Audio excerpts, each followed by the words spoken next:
Test, test. Okay. Yeah. Good morning. If you'd like to come by and hear about Europe's largest battery storage, please feel free to take a seat.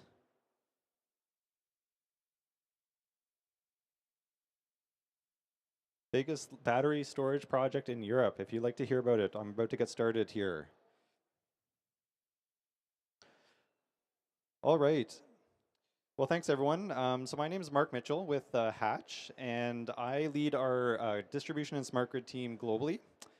Which is a group that's very much focused on kind of the energy revolution as we are looking at new technologies, how we are adapting to new electricity systems within our power networks, of which energy storage is a big component. So I mean today I'm going to be speaking about that one area, but do quite a bit of other stuff in this space.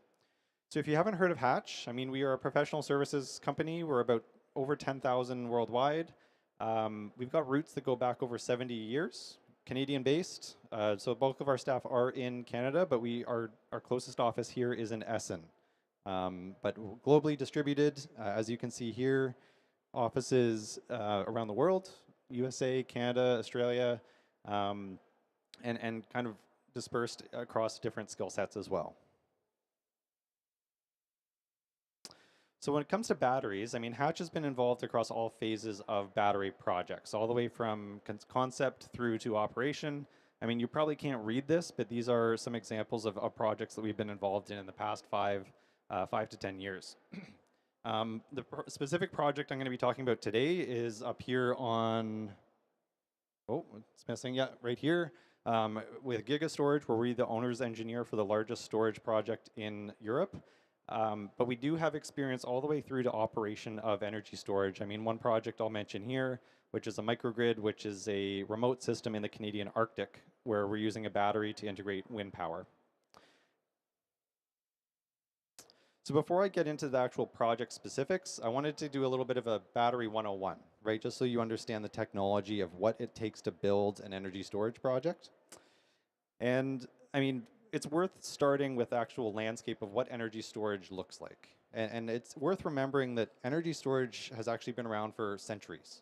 It started with hydropower. Hydropower inherently has storage within the water basin that you're looking at. And that is a form of gravitational storage. These days, we're seeing more and more pumped hydro, right? So it's an actual purpose-built system where you are pumping water up to a reservoir and then releasing it down through a turbine to generate power. But some other types of gravitational storage that are coming up is there's physical mechanical storage, which would be like gravitational. This actually looks like a physical crane that is lifting blocks up and down. Another technology that we're seeing is advanced rail cars, which is just rail cars moving up and down a slope. A little bit less evolved than some of the other technologies, but they are interesting because they're very safe, right? You're not dealing with chemicals or pressures. It's very simple and safe. It's just a mechanical system. Thermodynamic storage. So now this is looking at where you are compressing a gas and then releasing it as the storage medium. So these are things like compressed air, liquid air, compressed CO2. Again, a little bit earlier on in the technology development profile, but these projects are popping up as well. Again, very mechanically oriented, somewhat simple compared to some of the other chemical storage technologies. So electrochemical storage, this is the one that is ubiquitous in our systems, right? They're in our EVs, they're in our phones, they're in our laptops, and everyone's very familiar with lithium-ion batteries, right? And that's specifically what I will be focusing on in this discussion. But just so you know, I mean, there are other technologies that are coming up. So flow batteries are a good example. They are looking more at long duration storage. Lithium-ion batteries typically are limited to 4 to 8 hours of storage. But flow, they're looking at 8, 12, 20, and then even with some of these other technologies looking at high temperature metal air, they're looking at how to shift energy from weeks to months, right? So there's things like iron air or zinc air. So it's all about the medium and the metal that you are using to store the energy. Thermal storage. This one's kind of unique because it's only focused on heat.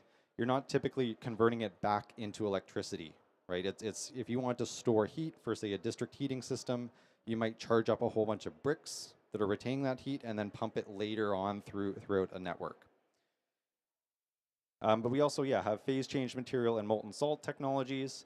And then the final column here is chemical. I mean, if you look around you, there's a lot of folks here talking about hydrogen, right? So electrolysis, fuel cells. We've worked on a project that is actually a back-to-back hydrogen loop. So using an electrolyzer powered by renewable energy, that hydrogen is getting stored in big tanks, and then it's released later through a fuel cell. So this was about 5-10 years ago, and that technology's come a long way, but efficiency is a big consideration when you're looking at chemical storage. So just what do these lithium-ion projects actually look like? It's really interesting. Like, most people are familiar with what a AA or AAA battery looks like. And our first electric vehicles were actually comprised of thousands of what looked like AA batteries, right? So if you had, say, a Tesla, one of the original Teslas, they had a battery pack that was just filled with those little blue containers. But those are packaged into a module, which is what you see in the middle here. And then those modules are slotted into a rack that goes into a container, right? And that container, so you can kind of see the buildup here. And the container is usually the single largest building block of an energy storage system. And then with that, you've got a whole bunch of auxiliary systems. So this is where you're heating, you're cooling. Temperature control is very important with lithium-ion batteries. The word thermal runaway is what everyone's concerned about. That's where we've seen these big news stories of battery projects catching fire. So that is all about how you manage the temperature internal to the container. But there's some other smart components here. I mean, I often say that batteries are like supercomputers. There's a huge amount of data that you are gathering. You're looking at temperature, voltage, current, even on the individual cell basis to ensure that you're not getting into a safety risk. So now I've described that kind of enclosure, and this is what the projects actually look like on a scale. So, I mean, here are just some examples that we've been involved in. The one on the far left here, this is an 18 megawatt hour facility in Indiana. You can think, one football pitch, and I'll clarify that is European football, about 0.3 to 0.5 hectares. The 100 megawatt hour facility here in Texas, 2 to 3. So again, it's just a simple multiplier of the energy that you're trying to store. And this 500 megawatt hour facility that's a rendering, and I will actually say that project is medium scale these days. I mean, the project I'll be talking about in a couple slides, we're looking at 2.4 gigawatt hours, so 2,400 megawatt hours of storage. So that would be about 5 times the size, right? So we're talking about 25 football pitches. Yep. Yeah, standalone. The question was if it's standalone. There's a rendering coming up that you'll see. But that is a good question, because these projects are often paired with a renewable facility, right? So they might be built next to a solar farm, wind farm, that type of thing. So just a couple points on how we're seeing this market grow. I mean, as you could guess, we are working on the tails of the electric vehicle industry. We are seeing doubling and tripling of the volume of stationary energy storage every couple of years. Most of this development is driven by China and the US, but we are seeing some big developments here in Europe, India, and Australia. And the other thing that's worth noting is, I mean, we do forecast that electrochemical, which is the major bar here, so lithium ion, is still going to be the dominant technology. But, some of these future technologies that might be disruptors, such as metal, air, and so on, they could potentially eat into that market in the future. Okay, so talking a little bit about use cases. So, I mean, people just think, okay, energy storage, you put it there, storing energy from one period to a next, but there's actually a lot of other things that these systems can do. And this is a bit of a map on all of those use cases for energy storage. So on the orange side here, these are more focused on if you were going to have a battery installed in your home, right? So Tesla Powerwall in your basement, things like backup power, maybe you're trying to save money on electricity rates from one period to a next. But mostly what I do and what the project's Hatch is involved in is we're focused in that green and the blue. So these are services that batteries can offer to utilities. So things like energy arbitrage, spinning reserve, frequency regulation. And one thing we like to say about energy storage is that these capabilities can be stacked, right? Unlike other generators, which might only be able to do one thing, energy storage can do multiple things, maybe not at the same time, but this really opens up the owner's revenue stream to try a whole bunch of different things. So I'm going to speak specifically just about energy arbitrage, frequency regulation, and transmission tied to renewable energy integration. So if for those who are familiar with wind and solar, solar is fairly predictable. I mean, we know the sun's going to come up every morning. There's really good forecasting tools that you'll have to know, is this going to be a clear day? Is it a cloudy day? But that differs from wind, right? Wind is we say is very intermittent, right? So the batteries that are paired with wind are really having to respond on a second by second basis to try and stabilize that generator. And here's a good example of that, right? So this is actually a project that we worked on where a battery was paired with a wind turbine. This is up in the Canadian North. And you can see this dark blue line here is the wind profile, right? So the generation from the wind turbine, and what the battery was used for was to try and adjust that to the red line. So we can see with the ramp rates of the wind turbine, it's about 130 kilowatts per second. With the battery, we're getting down to around 11. Right, so if you were looking at the opposite of that from a generation perspective, it's a much smoother profile. And then the one on the right here, this is a tie line. So again, you've got this variable wind profile, and the battery is being used to try and hold that flat. But what's important here is that this requires very, very high speed response on the energy storage system, right? And this is where a gravitational storage or a hydro system would not be able to do this. Another major use case, and this is related to the project I'll be talking about in Belgium, transmission deferral, right? So transmission deferral is all about utilities are faced with the challenge of saying, oh, you could upgrade this transmission line for $1 billion. Or you could install a battery at one of the nodes, and you're deferring that cost for 5 to 10 years, right? So, and that might only cost you a couple $1 million. So this is one area that we're seeing energy storage really getting adopted as it's connected to high voltage lines, right? So if we're talking 100 kV and above. So as a summary, I've talked through a couple of those use cases. I only touched on them briefly, but we still see that the major use case for energy storage is time shifting, right? So this is taking renewable energy and moving it from one period to another. But we are seeing some of these other use cases looking at capacity firming, frequency regulation. They're starting to come up, usually less evolved in our utility markets. But this is something that we are expecting to become a bigger and bigger piece of the pie in the future. Okay, so now talking a little bit about the project at hand. I mean, the project that Hatch is involved in, we are the owner's engineer, is called Green Turtle. This is in Belgium. And it is the largest energy storage project in Europe. Right, so it's a 600 megawatt hour, 2.4 gigawatt hour, or 2,400 megawatt hour system. To give you an idea, that's enough power and energy to supply about 330,000 homes for a day, just from this energy storage system, right? So you could power a small city for a day based on the storage. It's going to connect into a 380 kV substation, so it is connected to the transmission system as part of one of those transmission deferral use cases. And it's also being used to buffer wind and solar, right? So the battery is acting as a catalyst to support future renewable energy adoption in the area. And yeah, we're expecting construction to start in late 2025. Just a couple other details. So around 10.5 hectares. There's the way the project's being designed is 720 containers. Each container has an inverter system that is connected to it, so the main electrical interface.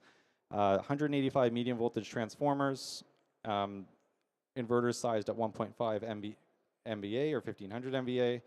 And I mean, these battery systems, a couple of things that people don't think about is they're not the most visually appealing things to look at. It actually looks like a field full of containers. So the plan is to do some green planting kind of around the area. The other thing that people don't think about as batteries is that they can actually be quite noisy, right? So people think of, oh yeah, your phone is silent, but when you're ramping up the battery up and down, all those HVAC systems that are heating and cooling the system can get quite loud. So you can imagine thousands of HVACs running at the same time, and that can be problematic if you want to put this in a community. So again, putting some trees around, they can help dampen that noise around the site that you're working on. So with that, I mean, that's kind of a summary of Energy Storage 101 plus a project example, and I'm happy to take any questions if you've got them.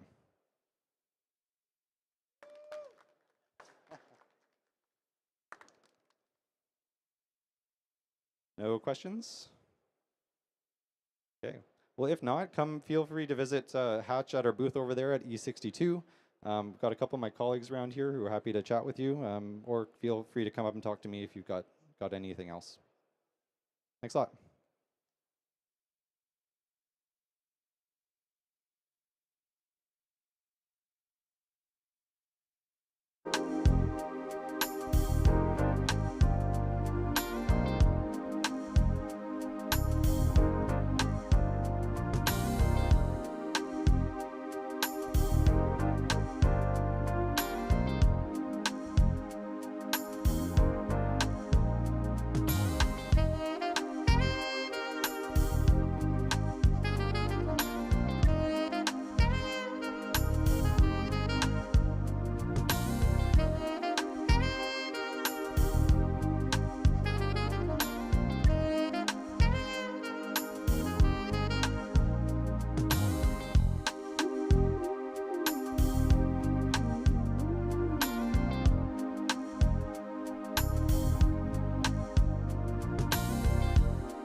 hour time slot. So I'm going to try to keep it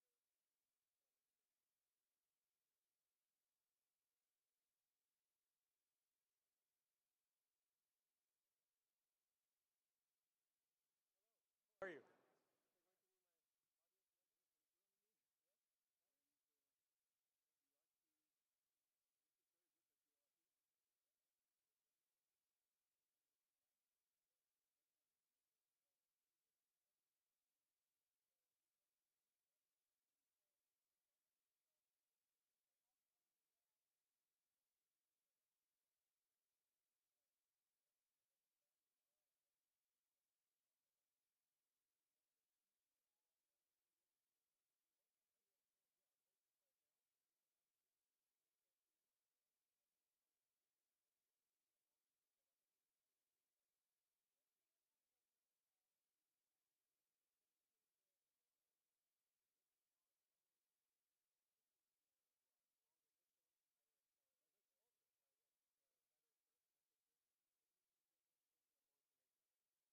You have 20 minutes?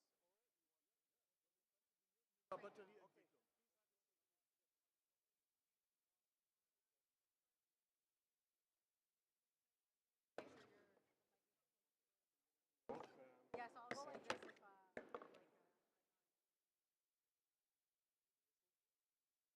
Testing? Oh, oh, okay. Yeah, grab a coffee.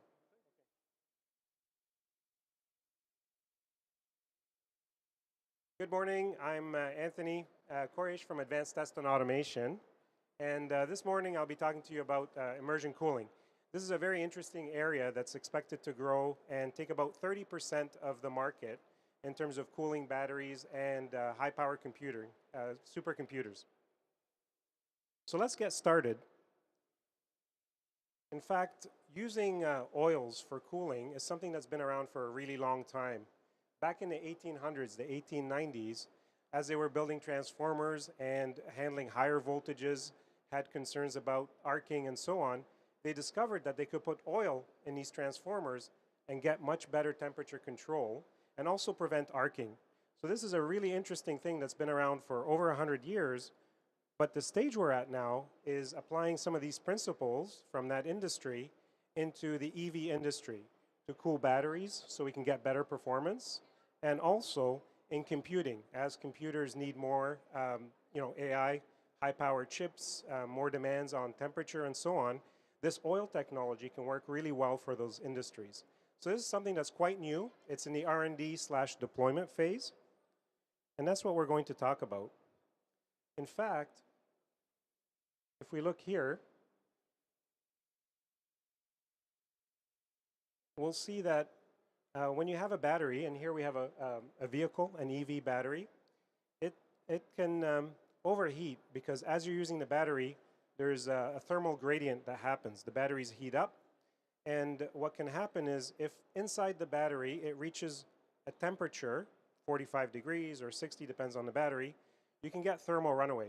This means that the battery is going to start sort of burning itself, heating up, and igniting. And those are kind of like the YouTube videos you see of Teslas with flames coming out and so on. And thermal runaway is really bad. It's something we really want to avoid. And so immersion cooling is one way to help with that. And I'll talk about it as we go through the presentation. Some of the issues with using this oil for cooling batteries, it's a new technology, is there's a lack of standardization. Each OEM is doing their own thing. Always with something new, there's some resistance to trying it out. And we'll talk about those challenges as well.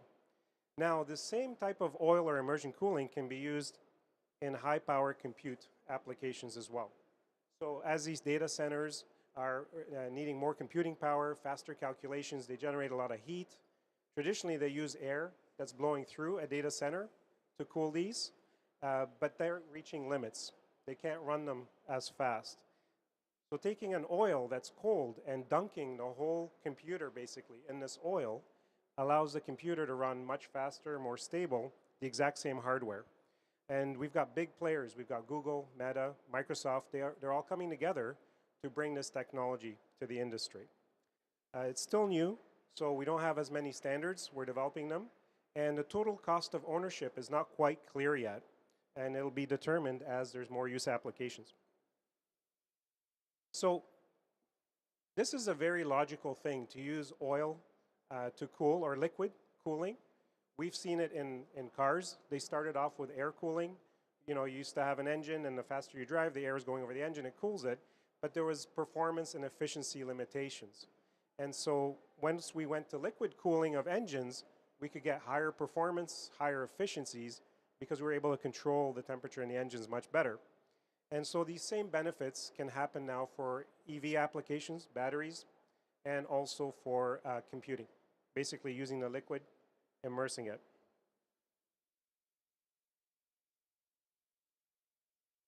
As you can see here, we've got, this is what I just discussed, which is the air cooling in vehicles versus liquid cooling and the benefits, and basically how it'll affect the EV batteries and the computing. So what is immersion cooling? There's actually two kinds of immersion cooling. The first kind is called single phase, and this is where you take an oil.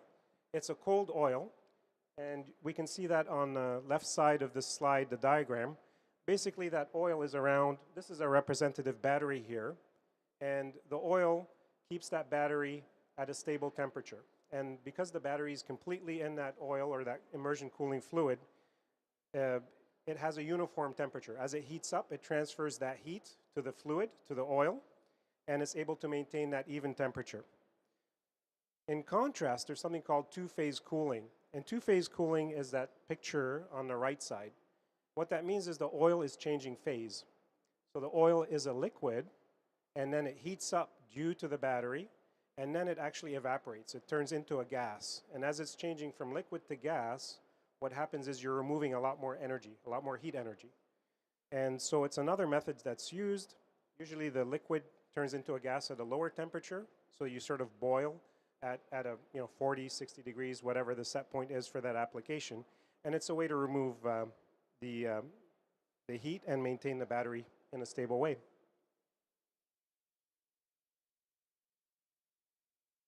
A bit more about battery packs. There's actually three types of battery packs that are used in EVs. You have cylindrical cells, which are basically, as the name implies, a cylinder shape. You might be used to these in like your remote control and so on. Teslas have, thousands of these inside them. There's pouch cells, which is basically the battery material in a pouch, and the pouches are sort of put together. And lastly, there's something called prismatic cells. And in fact, I have a 3D printed model here of what a prismatic cell looks like. So they'll have various thicknesses, widths. And so this is a way to package batteries also in EV applications. So for each of these, immersion cooling can be used, which is basically taking this cooling oil and dunking the entire battery in there. So you can see the cylindrical cells. If you're using full immersion, the entire battery, the whole system, is in this cold oil. And it keeps all the batteries cooler that way, evenly throughout. If you didn't do this, then you would be using conduction or something else. You'd be cooling the bottom of a battery, and then you get a temperature gradient in the battery, which is not as good. There's something else also called partial immersion cooling. Partial immersion cooling is just part of the battery, maybe the center part is cooled, but then the ends where you want to make the electrical connections are not in the fluid. So it makes it a little bit easier to seal and to apply the technology, but you don't get as much benefits. If you can cool where the terminals are, the copper, everything that's connected together, you get much better heat transfer.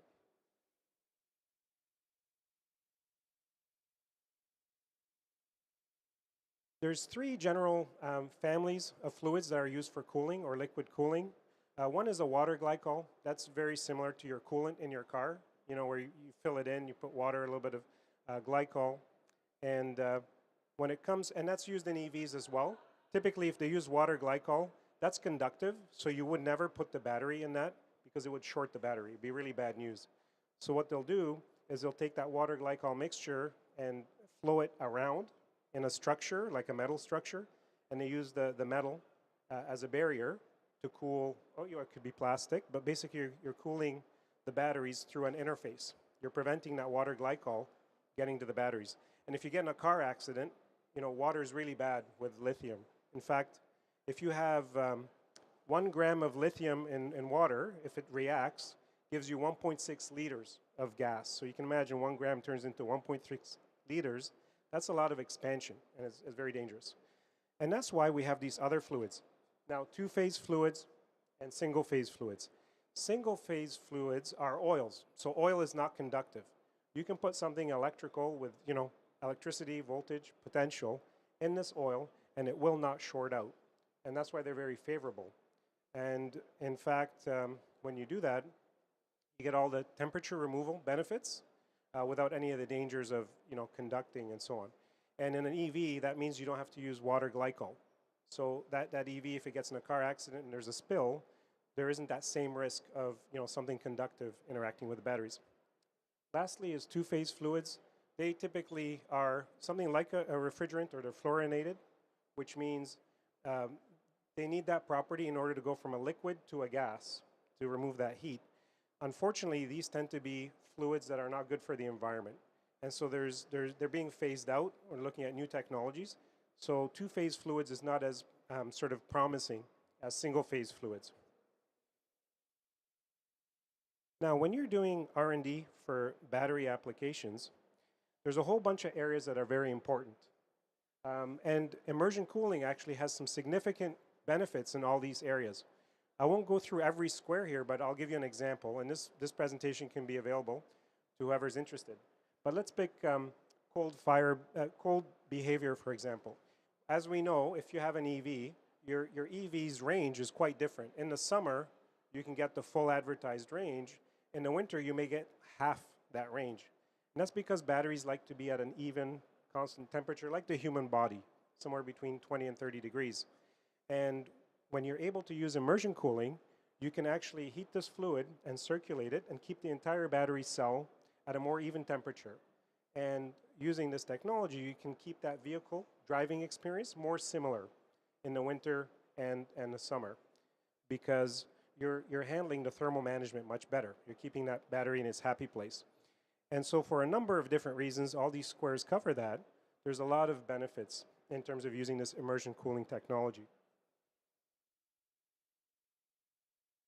So what's holding us back? Why aren't we seeing all the vehicles right now with immersion cooling?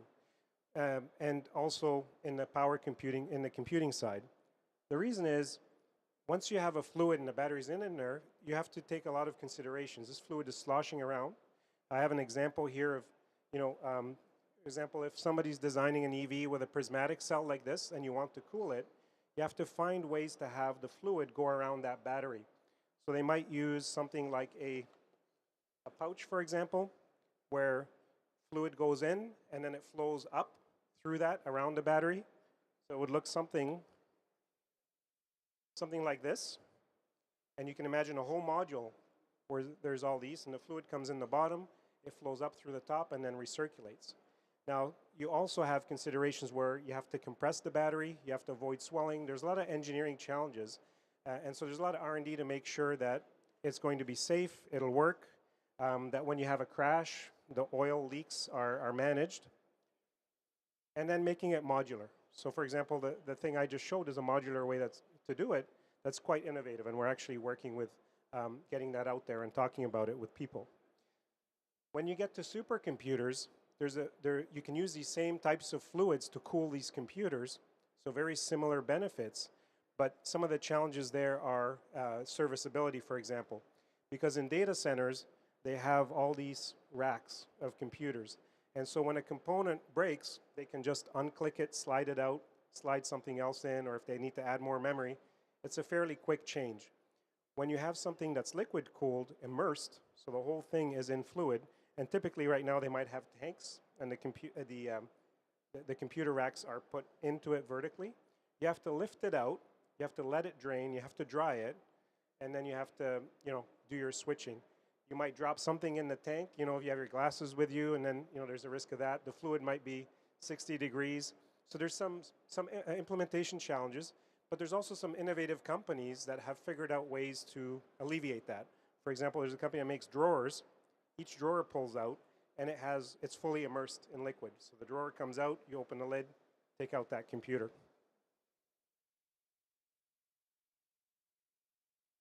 One of the things we can learn from the computing industry is they're a lot more collaborative.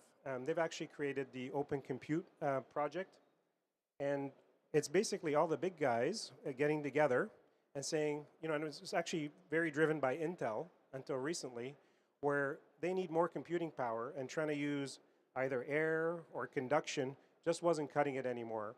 And so they said, hey, let's all get together, let's define a standard where we can use fluid so that we can put more power into these chips. And what that means is now they can run the same chip technology without many changes at a much faster clock rate, get a lot more output out of it, and much more benefits, because the demand is just skyrocketing with all this AI stuff. And so there's about 400 companies that are working together. It's a bit like collaborating on software or code. Everybody's sort of contributing their knowledge and agreeing what's a good standard. It'd be nice if the automotive industry did that, and we'll have to see if that comes along. I have some examples here of where things are at in the automotive industry.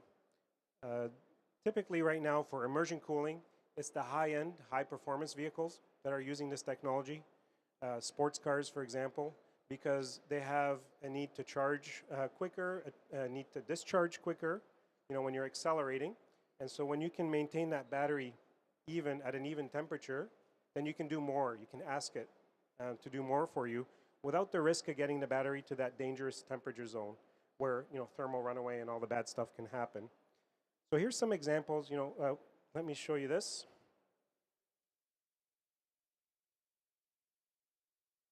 Ricardo, for example, is an engineering company, has worked on a model.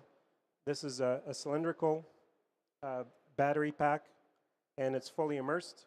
The fluid goes in and goes around each battery cell, and it's circulated. The fluid is an oil, single phase. We've got AMG has used it, liquid cooled immersion cooling on their high performance vehicles. We've got a Regera battery pack as well, a very exotic race car. And typically new technologies get developed in these sort of high-end vehicles, and then they make their way down as the business case makes sense into the general automotive area. Here's some more examples. There's a company called Immersio, and they actually made a modular system for cooling of these batteries. So you can see the pieces in the middle. They can be stacked together, and then the fluid goes through and it cools those batteries. And there's also some other designs. Immersive is one here. Immersion cooling, Valio has gone into that as well. So at these concept stages. And here's a perfect example of the benefits. So if you have a battery here in the traditional way with a cold plate, that means the bottom of the battery is being cooled by conduction. You'll take like a water glycol mixture, circulate it around the bottom, and the cold plate will remove the heat from the battery. But when you do this, which is the traditional way, the way things are done now, you get a temperature gradient. The top of the battery could be at 46.8 degrees, and then down here it can be 40 degrees. So that's almost a 7-degree temperature difference. And so you're losing that ability to use the battery. So if your limit is 45 degrees, the bottom here is going to be at 30, 38, because you need to make sure the top of it doesn't exceed the limit. If you're using something like immersion cooling, where the entire battery is in this dielectric oil and it's cooling the whole battery, it's a lot more even. And so here you see actual real data. There's only about a 1-degree spread.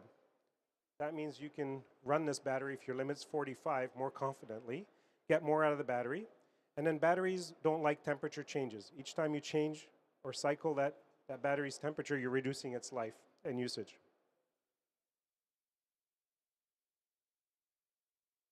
Lastly, I'd like to cover similar examples on the computing side.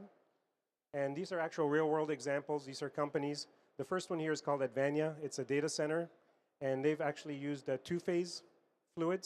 And this has been around for a while, where they circulate the fluid, it contacts the chips, changes phase to a gas, removes the heat from the chip, and then recirculates. There's the Lawrence Livermore National Laboratory. They have the world's sort of most powerful supercomputers, and they're using immersion cooling. That's a way that they can clock their computers quite fast. They've got a single-phase system. And lastly, this is a very common application right now. It's liquid cooling, not necessarily immersion cooling, but it's used in high-performance computing. And this is where the liquid is circulated and into a plate that touches the chip and then out. In fact, if you go to Hall 15, HP has a supercomputer on display. They make about 20 of those a year, and you can see the cooling, and it helps to cool. I have one more slide, and then I'll be taking. Would you like to ask a question about this? Yeah. In this slide, it talked about supercomputer and another computer with cooling system. So could you elaborate more about those types of computers? Thanks. So the question was, we were talking about cooling for computers, and if I could elaborate a little bit more on the types of computers. And so these tend to be at data centers. So they're 19-inch rack computers that are used in sort of a racking where they're all connected together. They basically have like a motherboard. They'll have all the chips on it. So it'll be like a big wide computer. So if you go to Hall 15, for example, you can go to the HP Enterprise exhibition. You'll see a supercomputer there. And you'll see that it has all the racks. They're all connected together with cables. That one happens to be this kind here, direct to chip. So you'll see on the side they have a tank and a pump, and then that is pumping fluid through each of these computers. The fluid's going inside the computer, and it's in a metal casing that's contacting the chips and then circulating back. My last slide here is about some of the work that we're doing at Advanced Test and Automation. We're very interested in fluids. That's our area of focus. We have tools for measuring fluids, their quality, and how much, aeration, for example, and so on. We also have a lab where we're able to take different fluids, run them through a system, whether it's a EV battery system or something related to computing, and tell you exactly how much heat transfer is happening. We can run your battery or your computer under real-world scenarios. We can compare different fluids, different flow rates, different gaps, and so on, and help make sure that a concept or all your software modeling actually maps out to real life. So to give you an example here, we have, this is a model of the system we have for testing EV. There was a pump that we were using to circulate fluid. There was a whole bunch of calculations, modeling. Everything was supposed to work quite well. And when we did actual real-world testing, we discovered that one seal got a lot hotter, and hardened and then leaked as a result of that. And none of the modeling, none of the theoretical, all the engineering actually caught that. And so this is the benefit of that last mile check that happens to make sure that what goes out in the field actually does what it's supposed to, both from a performance perspective and a durability life perspective. Thanks for your time.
Okay, good afternoon, everyone. My name is Camille Gabriel. I am Director of Strategic Research Grants at the University of British Columbia in Vancouver, Canada. And today I'm going to present technology to produce hydrogen from waste heat with very little electrical consumption that might be of interest to many of you. So I'm going just to go very quickly because I understand I have only 20 minutes, so I will skip on some of the background because you are all in hydrogen, so you know what we are dealing with. Just as a teaser here, I put Greenland here. Greenland is actually losing a lot of snow, so maybe our friends down south from Canada can rethink what they're doing here. It's not going to be the same. If Greenland actually, all the ice in Greenland melted, it will cover Florida. The water will rise quite significantly. So we are experiencing, obviously, massive impact of climate change. But I want to move very quickly to the purpose of my talk, and which is dealing with the temperature rise and the need for alternative fuel. So we are all aware of the fact that we are hitting the 1.5 degrees Celsius, and in fact, some people predict that we are exceeding it. So we have to find a quick solution, and the quick solution is in hydrogen. By hydrogen must be green hydrogen, meaning that the input into it comes from greener sources. Otherwise, we are not really contributing to the reduction of the emission. And that will be the topic of what I'm going to talk about here. So right now, 96% of the hydrogen produced worldwide is using methane reforming process for basically cracking natural gas into the hydrogen, and in the process you get CO2 emission. For every kilogram of hydrogen produced from methane reforming, you can produce 9 to 11 kilograms of CO2. So obviously that's not a solution. The other 4% is from water electrolysis, which obviously is a green if the source of electricity is a green source. However, the demand for electricity is quite high. For every kilogram of hydrogen, you need about 58 to 62 kilowatt hour.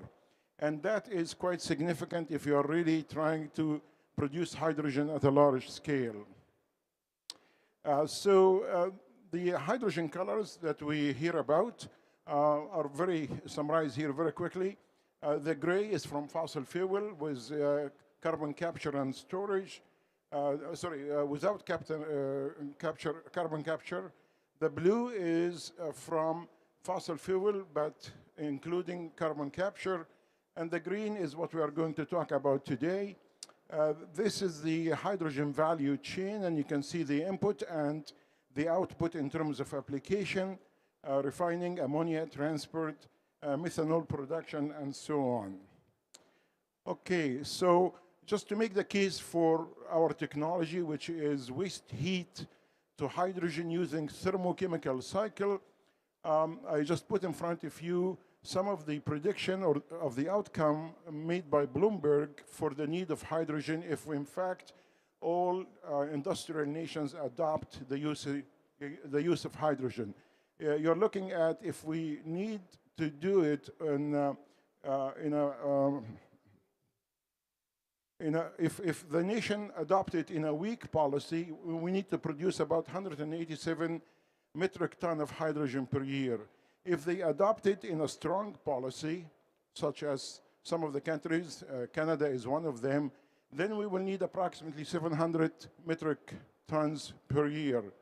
If we adopt it, theoretically speaking, in every sector, then we will need something in the excess of what you see here, 1,370 metric ton. Well, where do we get that electricity from? So clearly we have a problem. And the way that we went over that is by adopting what we call thermochemical cycles. And it really means what it says. Thermo meaning it's heat-driven rather than electrical-driven. Chemical meaning that it goes through a set of chemical reactions. At the end of it, hydrogen is produced. There are 3 of them that are currently prototyped. You can see them in red. The hybrid sulfur cycle, which operates at an elevated temperature of 1,000 degrees Celsius. The sulfur iodine cycle, which there is a prototype in Japan right now. Again, it produces hydrogen at a very elevated temperature and a corrosive environment. The one that we are dealing with is the copper chlorine cycle, which you can see it at a moderate temperature. The highest temperature needed for that cycle is approximately 500 degrees Celsius. And the efficiency without recouping the heat is about 41%. So the cycle, very briefly, utilizes waste heat, as I said. The heat is mixed with the agent, which is copper chlorine powder, and in the process, we produce an intermediate compound, which copper oxychloride, which grabs the oxygen atom We heat that copper oxychloride to its boiling temperature, which is 500 degrees Celsius. And in this process, the oxygen is released, and the compound that is left goes to the electrochemical cell where hydrogen is produced. Okay. The copper chlorine cycle is the thermochemical cycle that uses thermal energy to generate clean, emissions-free hydrogen fuel. In this presentation, we hope to give you a basic understanding of the copper chlorine cycle, its potential applications in the clean energy industry, and the current status of development.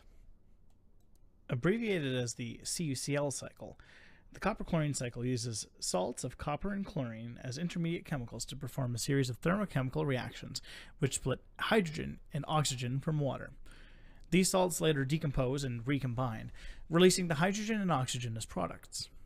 The copper chlorine salts are recycled continuously to be reused in the cycle. As a result, the CuCl cycle does not contribute to any added CO2 or other greenhouse gas emissions. The copper chlorine cycle begins with the reaction of steam with the salt copper 2 chloride at 400 degrees in a two-phase reactor, known as the hydrolysis reactor. This reaction allows for the copper 2 chloride to liberate a chlorine atom and combine with oxygen from the steam, forming a solid compound, commonly referred to as copper oxychloride. The remaining hydrogen combines with the free chlorine to form hydrogen chloride. The copper oxychloride salts are removed from the hydrolysis reactor via solid conveyors and deposited into the thermolysis molten salt reactor. In the thermolysis reactor, the copper oxychloride is heated to its melting point at 500 degrees, causing oxygen to be released and forming molten copper 1 chloride as a result. The oxygen can be collected for use or vented to the atmosphere after being cleaned of any chloride vapors. The resulting molten copper 1 chloride is quenched into solid particles in a quench cell and transported to a dissolution cell, where the hydrochloric acid from hydrolysis is used to dissolve the copper 1 chloride. Copper 1 chloride and hydrogen chloride react together in the electrolysis reactor, forming copper 2 chloride and hydrogen ions.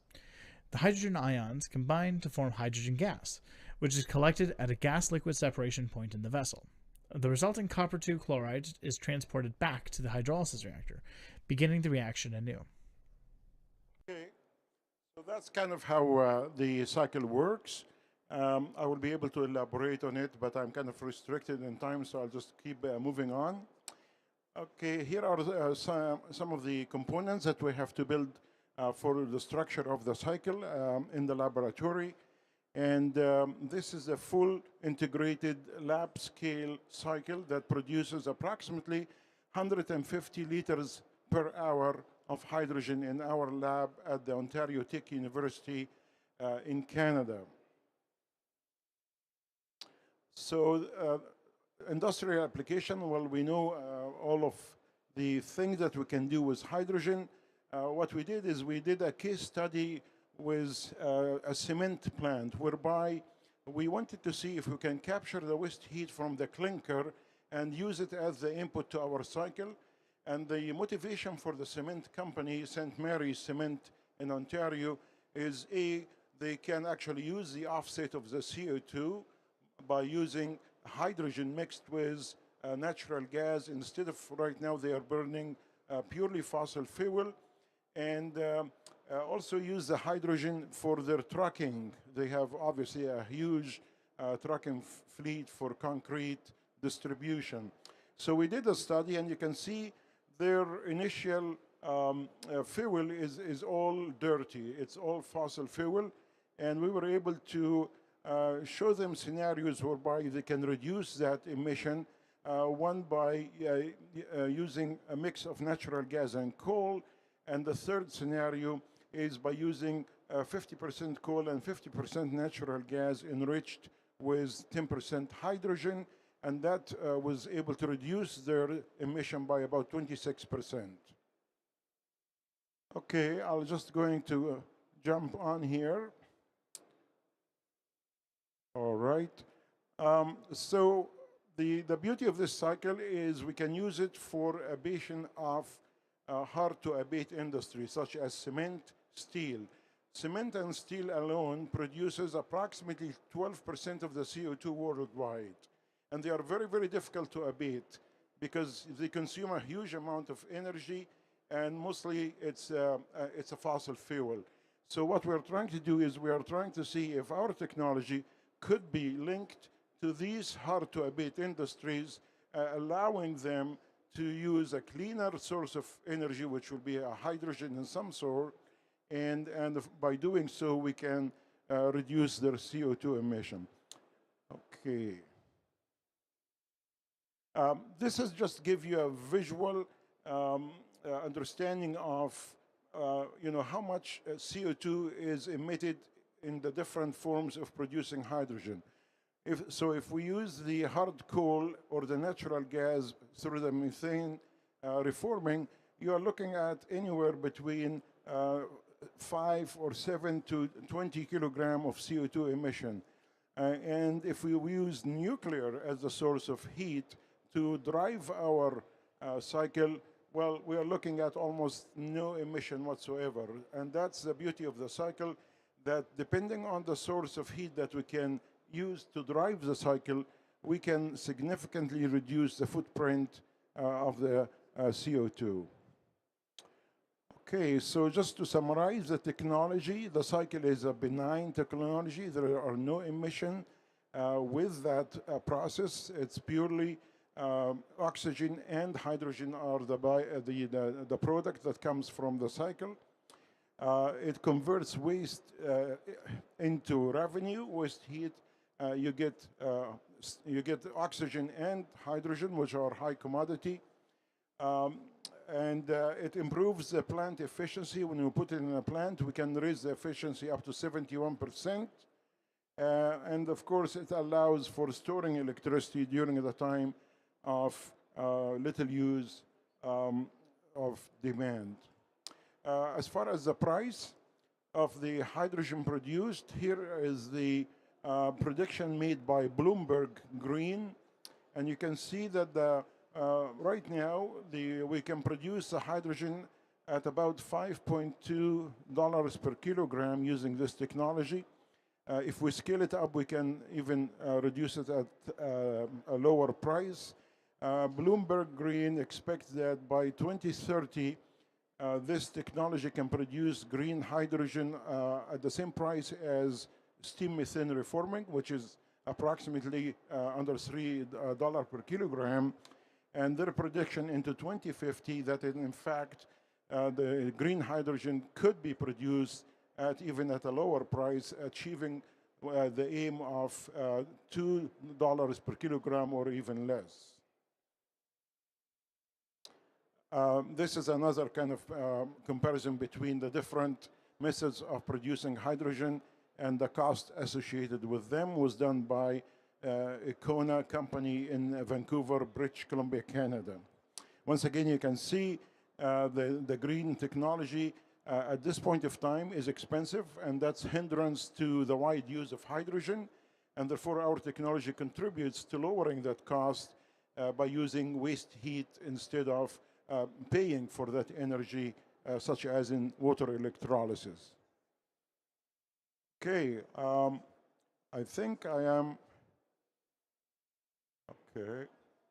Oh. Our technology is well described in the Handbook of Hydrogen. In Chapter 8, you can read more, and it will give you a lot of technical paper that you can refer to. We have also a set of patents from this technology that we own with the University of Ontario and Institute of Technology. And yeah, here are sample publications. I just want to end by concluding thought that our response to climate change really need to be innovation, adaptation, and mitigation. And in essence, we are looking at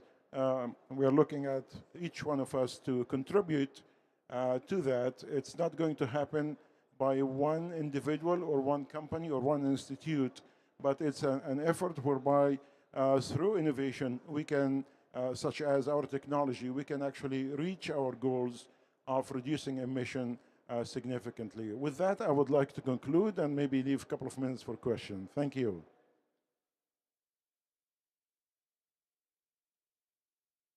Any questions?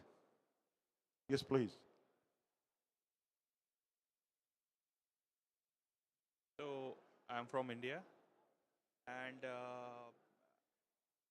at we are we have seen a lot of clinker applications, clinker kiln furnaces.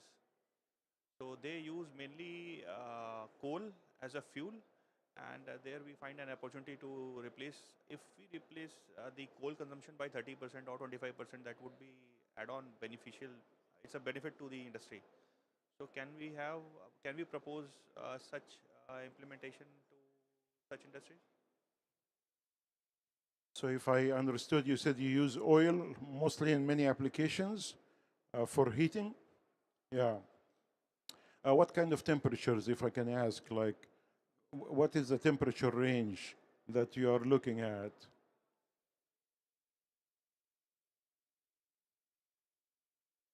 500 degrees Celsius.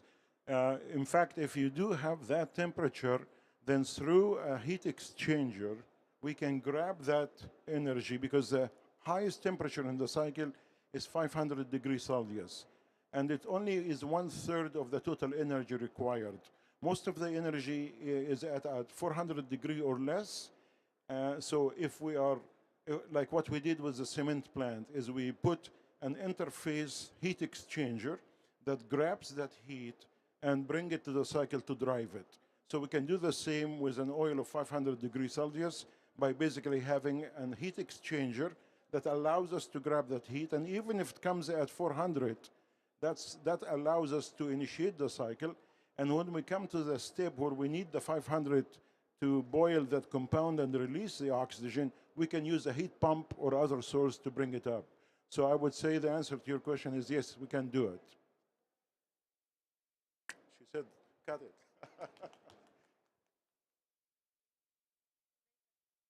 I'll be here if you have any.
Good morning, everyone. Guten Tag, Deutschland. It's a pleasure to be at Hannover. I'm from Virtual Excellence. My name is Sukhchinder, Director of Sales. We are a Canadian company providing technology solutions to the businesses. We provide custom IT solutions with cutting edge technologies and with business specific goals. With over 15 years of experience, with the expert of more than 50 subject matter experts, we have delivered over 1,000 project solutions all over the globe. Our mission is to make business smarter, faster, and more resilient, to navigate and streamline the internal processes and elevating the customer experience. We bring clarity to the complexity of the businesses. Today, I want to share how we are helping companies across industries navigating the challenges posted by AI. Let's dive into a real world scenario where AI is transforming the business. Imagine a typical mid-sized business traditionally relying on receptionist and customer service agent to handle customer calls, service calls, lead follow-ups, and providing the leads to the sales. Our custom AI solution can handle all this without any interruption 24/7 with a human-like interaction and with no language barrier.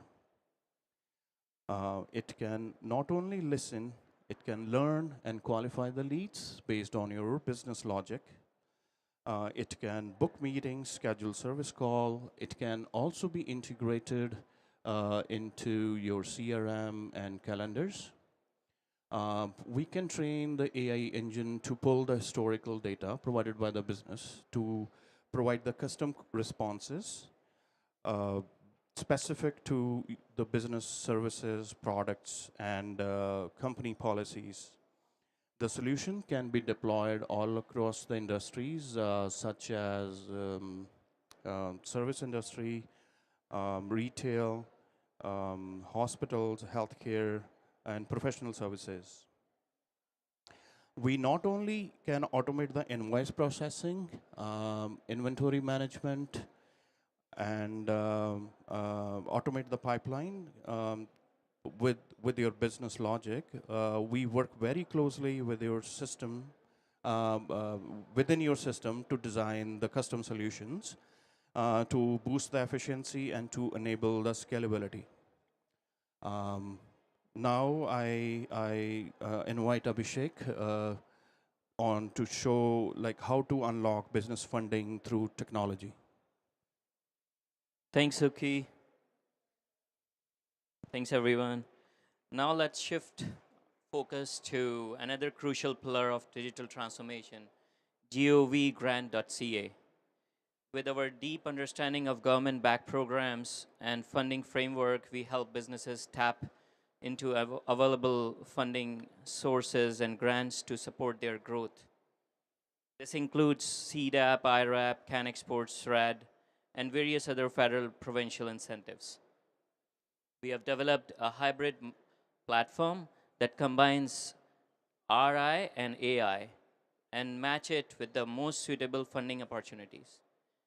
The program are regional and trade specific, meaning that works for one might not work for another. Our platform ensures that only relevant programs are shown to you, and our clients benefit from curated suggestions, pre-qualification, screening, and guided application support. We have 100% success rate with CDAP, close to 90% with SRED, and over 80% with other incentives with provincial and federal incentives. We guide you through the process, ensuring maximum chances of approval. We take a consultative, partnership-driven approach. industry leading and innovation with focus on AI, cybersecurity, and automation. As we engage in today's B2B matchmaking, I would invite you to explore how we can help enhance your customer experience with AI, automate internal workflows for better productivity, secure business infrastructure against evolving cyber threats, leverage public funding to grow and digitize. So let's take some questions if you have. Thank you for your time. I look forward for connecting with you. Duncan Deutschland.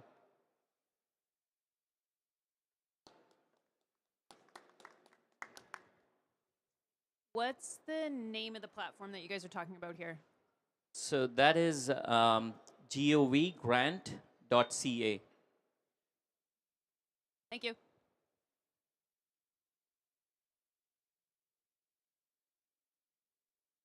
Thank you, ladies and gentlemen. Thank you for your time.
There is no light, but there is sound.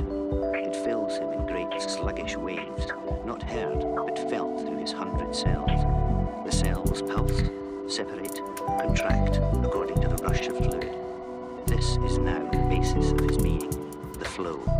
He is in his own blood.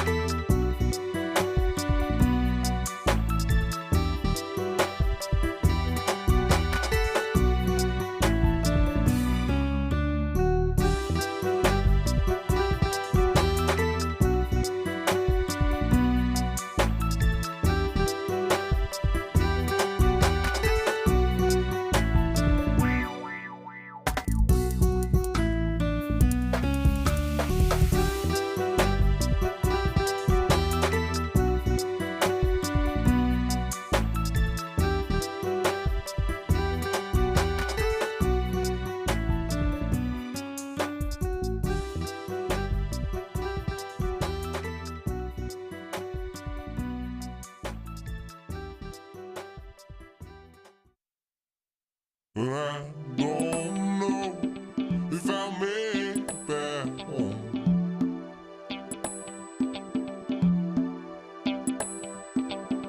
I don't know if I'll make it back home.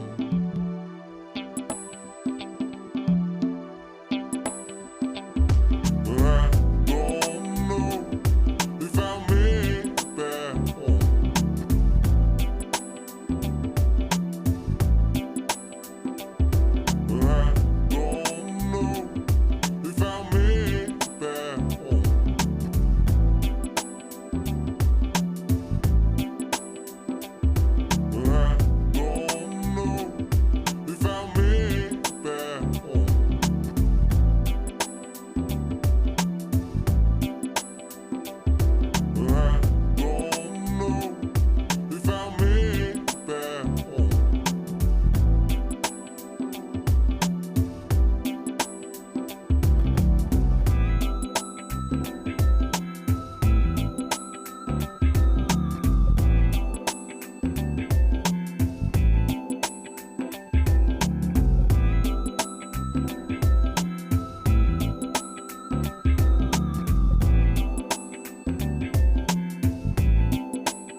Jazz.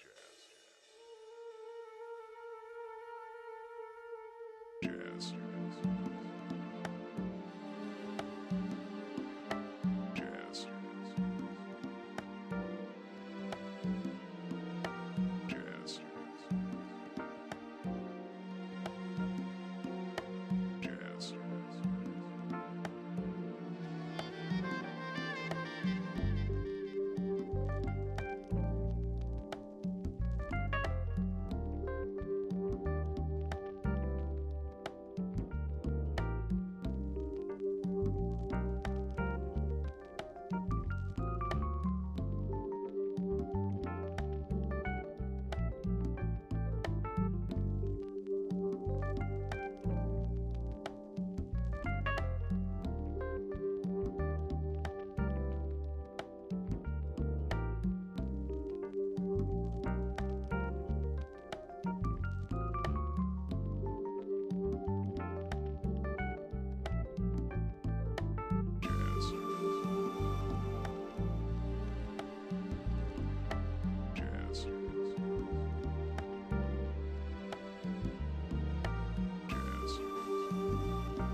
I'll have to bounce the mic around.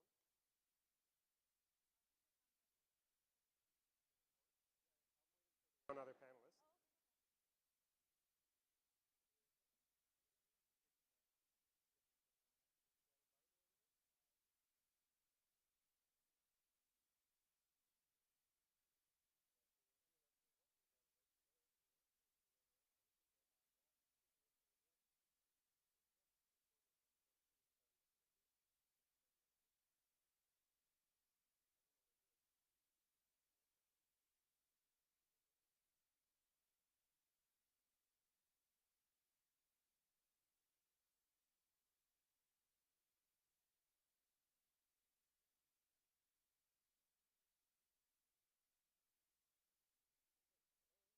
You want me to fill you?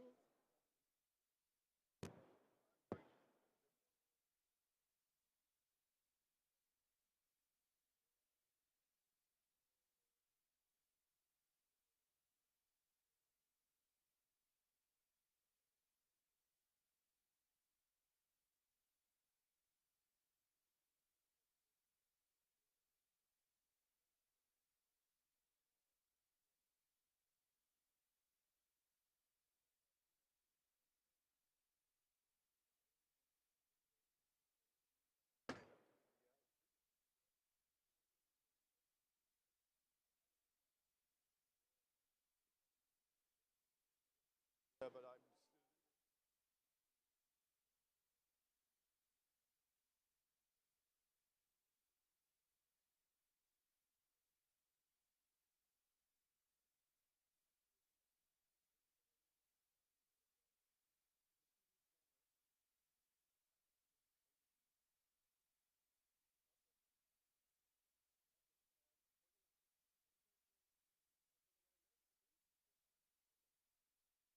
Another minute.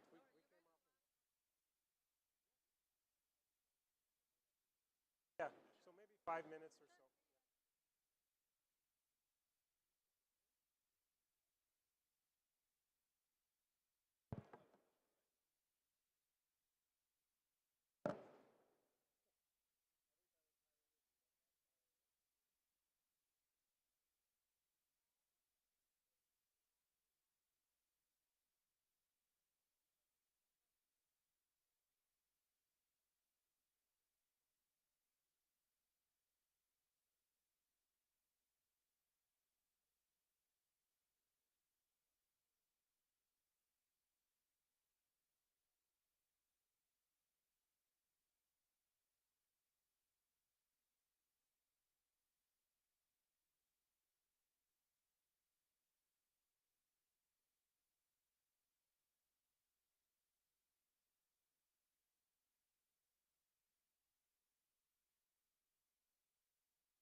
And we have two microphones.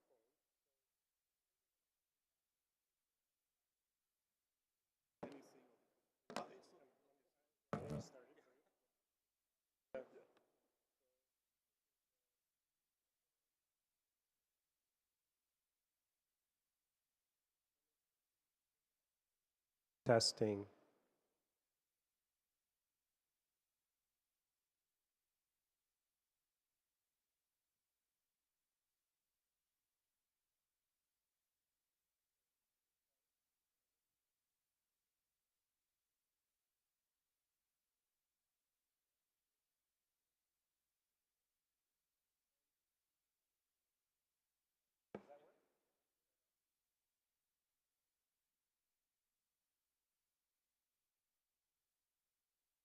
Good afternoon. I'd like to welcome everyone in the audience and our viewers online.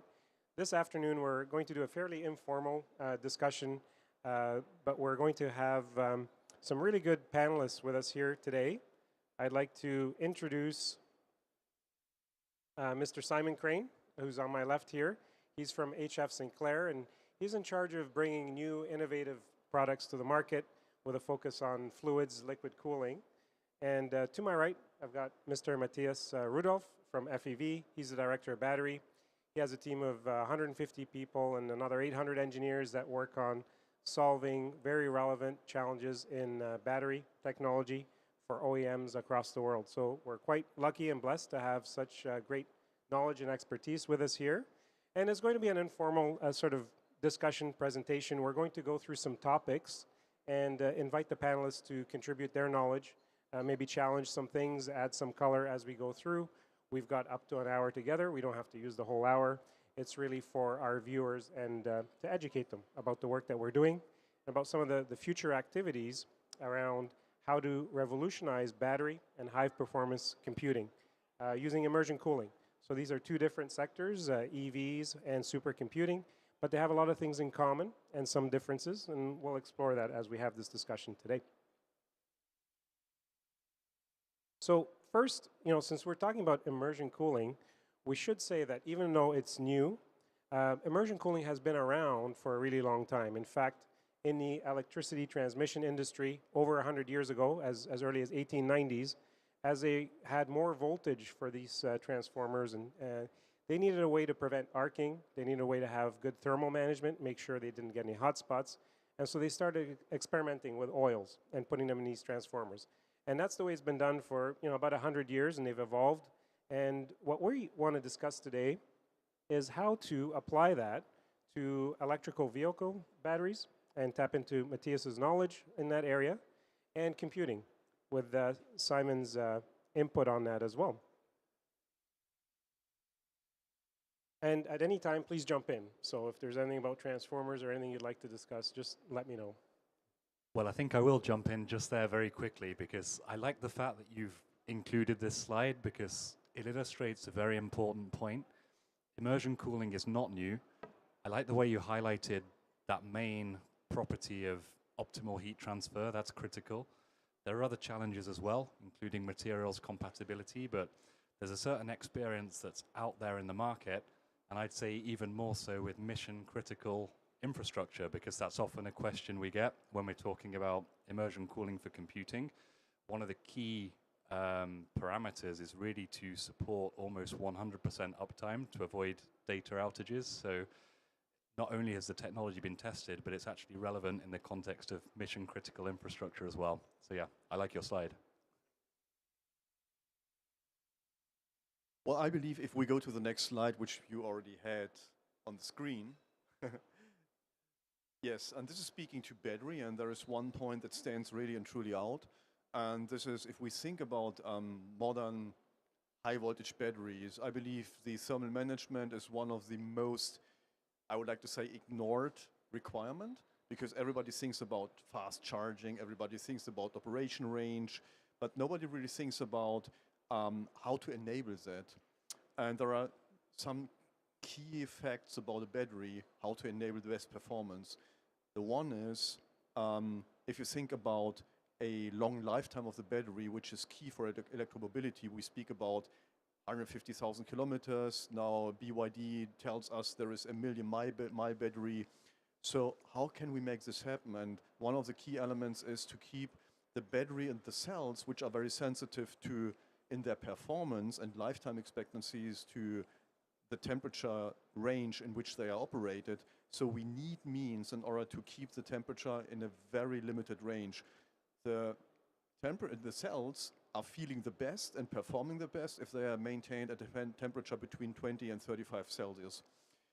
If you now think about those high performance batteries and you think about that if you want to charge a battery within 8 minutes from 20 to 80%, there are hundreds of kilowatts being transported into the battery. And if you then think about high performance cars, sports cars, and the only value a sport car has is that's the currency is the peak power. So we are talking about 800 kilowatts peak power, 1,000 kilowatts peak power of the high performing super sports cars. Incredible currents are being pushed through the system. So they will warm up definitely everything if not being cooled efficiently. So the traditional cooling systems are, well, indirect cooling, which serves 80 to 90% of the batteries on the market, which is more like the low and medium performance.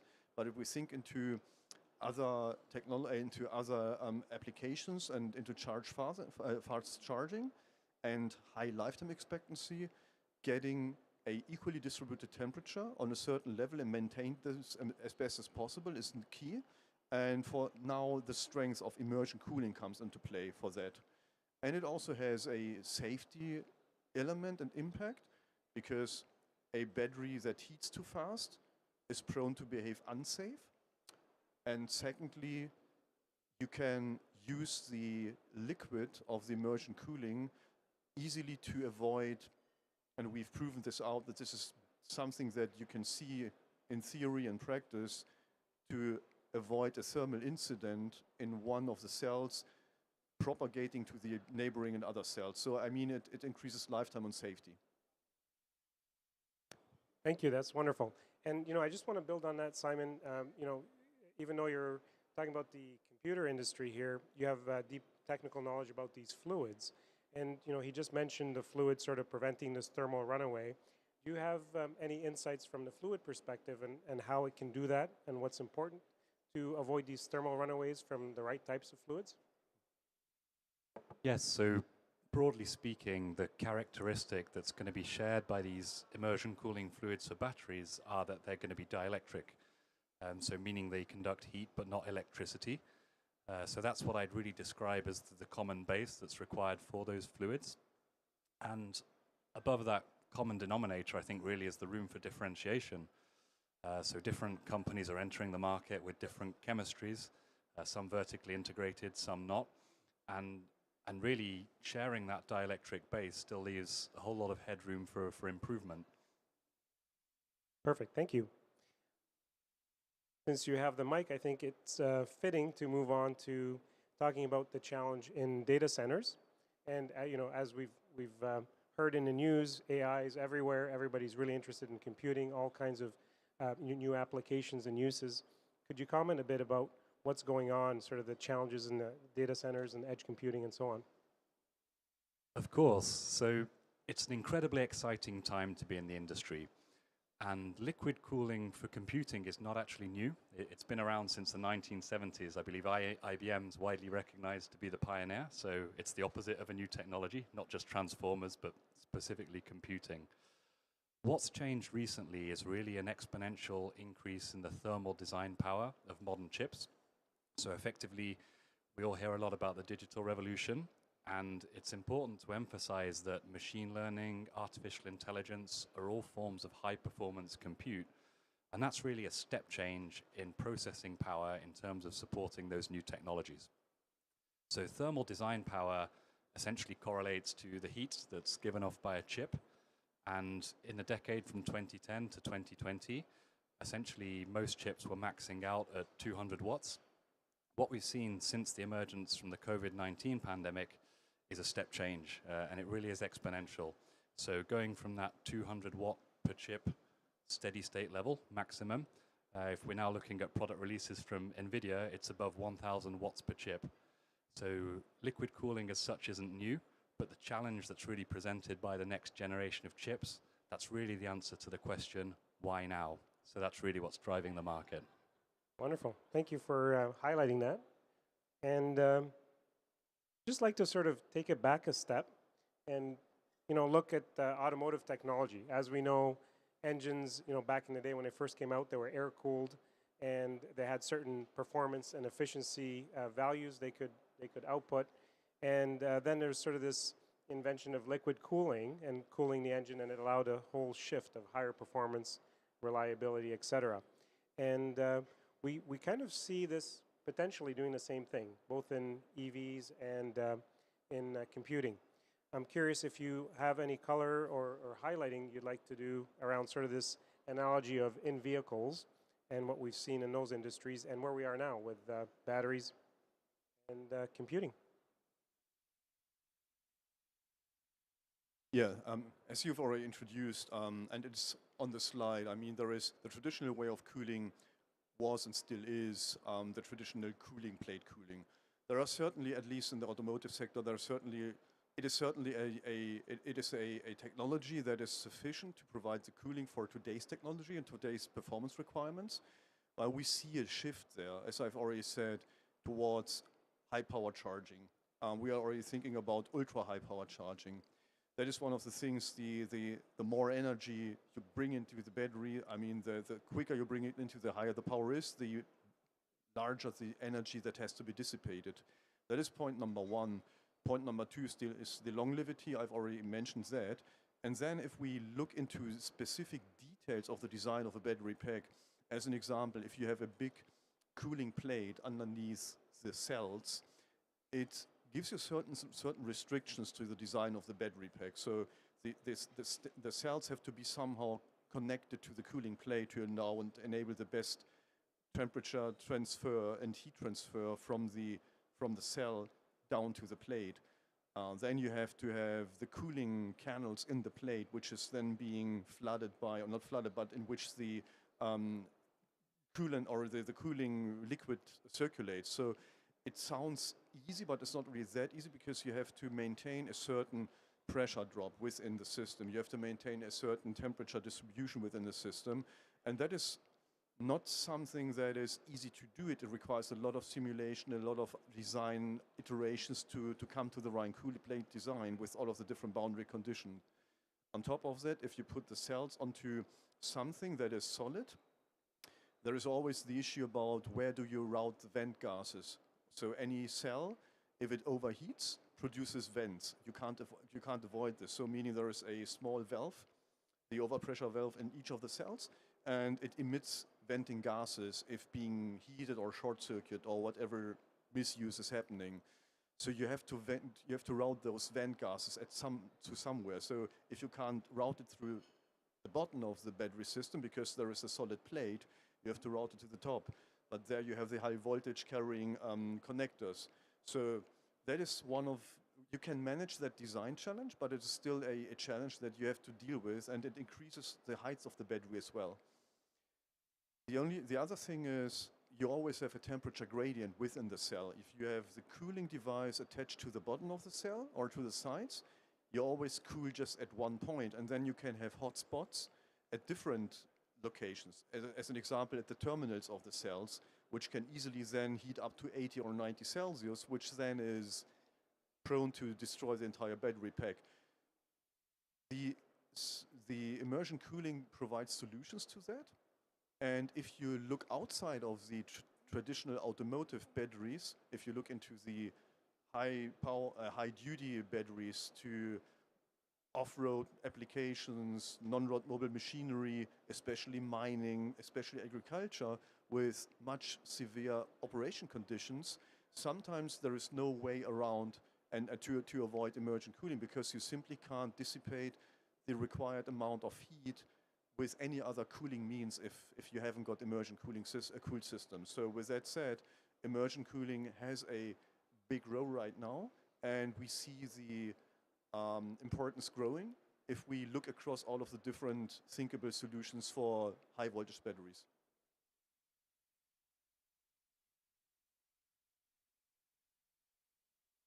Thank you. So what I like to do here is do a little more, slightly deeper dive into the technical nature of immersion cooling. As we know, there's single-phase cooling and two-phase cooling. Two-phase cooling relying on sort of that phase change, which removes heat. I'm curious if you have any thoughts on the good, the bad, the ugly between these two from each of your perspectives, the fluid or the battery itself.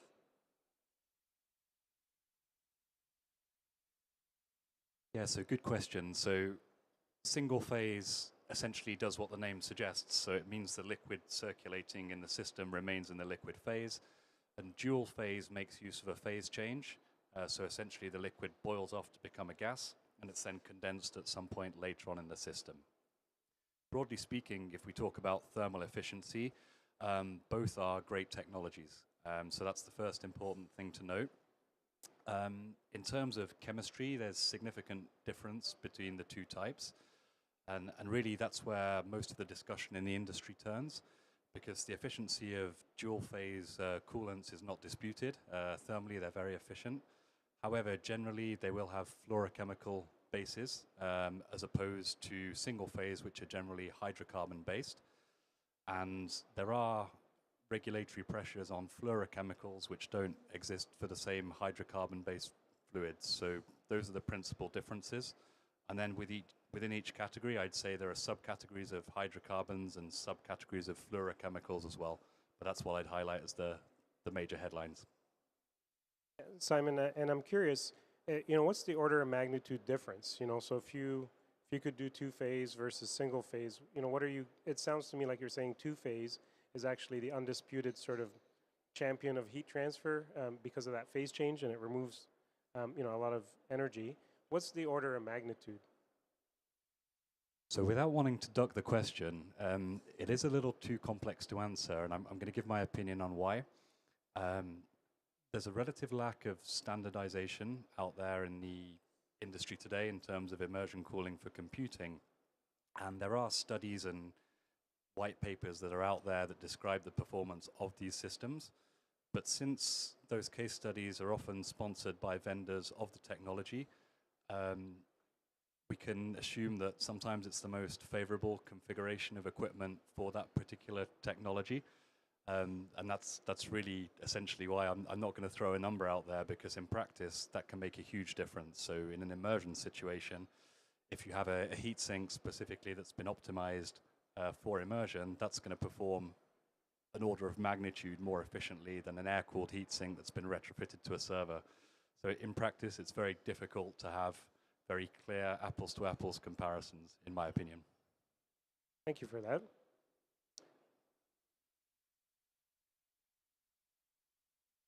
Let's just turning our focus back to batteries for a moment. We see that there's three main technologies. We've got cylindrical, pouch, prismatic. In fact, I have some 3D printed prismatic cells here that come in various sizes. And maybe we can talk about the differences between those types of cells, when to use what. And then if we focus in on immersion cooling, you can have full immersion, which is the entire battery, or you can have partial. Could you perhaps highlight from your perspective, the differences and what might be good for what? Yes, sure. Good question. Though, well, if we just talk about the different formats of the cells, as you've already said, there are three dominant forms on the market. One is the pouch cell, which is nothing else than a stacked, like a sandwich, a stacked combination of electrodes and electrolyte and in different layers, and then something sealed around it. So pretty simple design. And it's like a bag, so that's the reason why I call it pouch cell.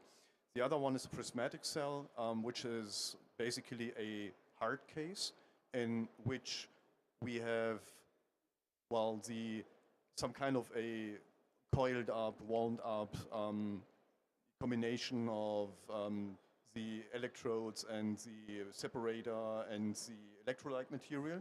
And the other one is the cylindrical one, like a tin of Coke, a little bit smaller. It's basically the very same concept like the prismatic cell, but it's easier to produce because it is all like symmetric, and it's the simplest way simpler than prismatic cells. So from a production point of view, prismatic, I would say, is the most complex one. Cylindrical is the most distributed one. I mean, because there's a lot of high volume for all of the consumer electronics. So meaning this is the cell that is, Tesla started with that cell just to make best reuse of all of the advantages that is currently seen by those cells on the consumer market.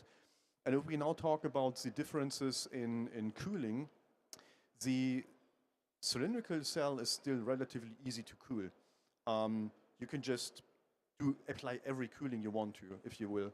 So you can just put them together, and you can either have air ducts in between and just use forced air cooling, or you can surround them with a cooling pipe or with cooling bags, and you can have liquid cooling flown through to it, or you can even immerse everything, right? So even partially or fully. And the cylindrical cell is, let's say, compatible to all of the different cooling designs. Though there are sometimes disadvantages of the cylindrical cell because the overall battery design gets a little bit more complex because you have a high and large number of cells, which makes up one battery. You can easily go into 10,000s of cells, which is a complexity in assembly. If you talk about the prismatic cells, the predominant way of cooling the prismatic cell is still with a cooling plate, either attached to the bottom or the top or to the sides, depending on the terminal position. But you can also use those cells for immersion cooling. You can even have an advantage through the immersion cooling because you can use the dielectric liquid to fill in the interspace, let's say, free room, in order to compensate a little bit for the swelling that you see during operation of the battery pack.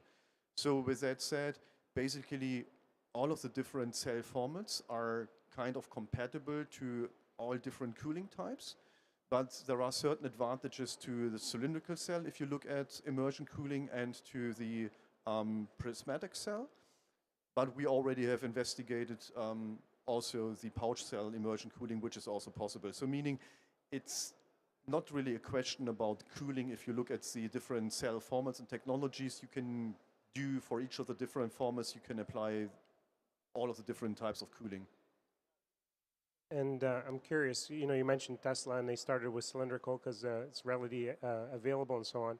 And I think there's been some talk of them moving to other types of formats. Could you comment on where you see the form factors going? And is it the same for the whole industry or does it vary based on application? Yeah, we see a clear trend. So based on analysis that we've done on the market, is that the prismatic proportion is going to grow. The pouch will become less, let's say, dominant on the market. This is one scenario that we're investigating. Cylindrical is staying nearly the same. There is just one other scenario that could change it a little bit. So if we think about solid state cells and semi-solid state, the predominant format is pouch. So if we accelerate the semi-solid or solid state technology, pouch will become more important, but cylindrical will be less interesting in the future because we just only see a few automotive OEs that are using the cylindrical cells and are planned to continue to use them.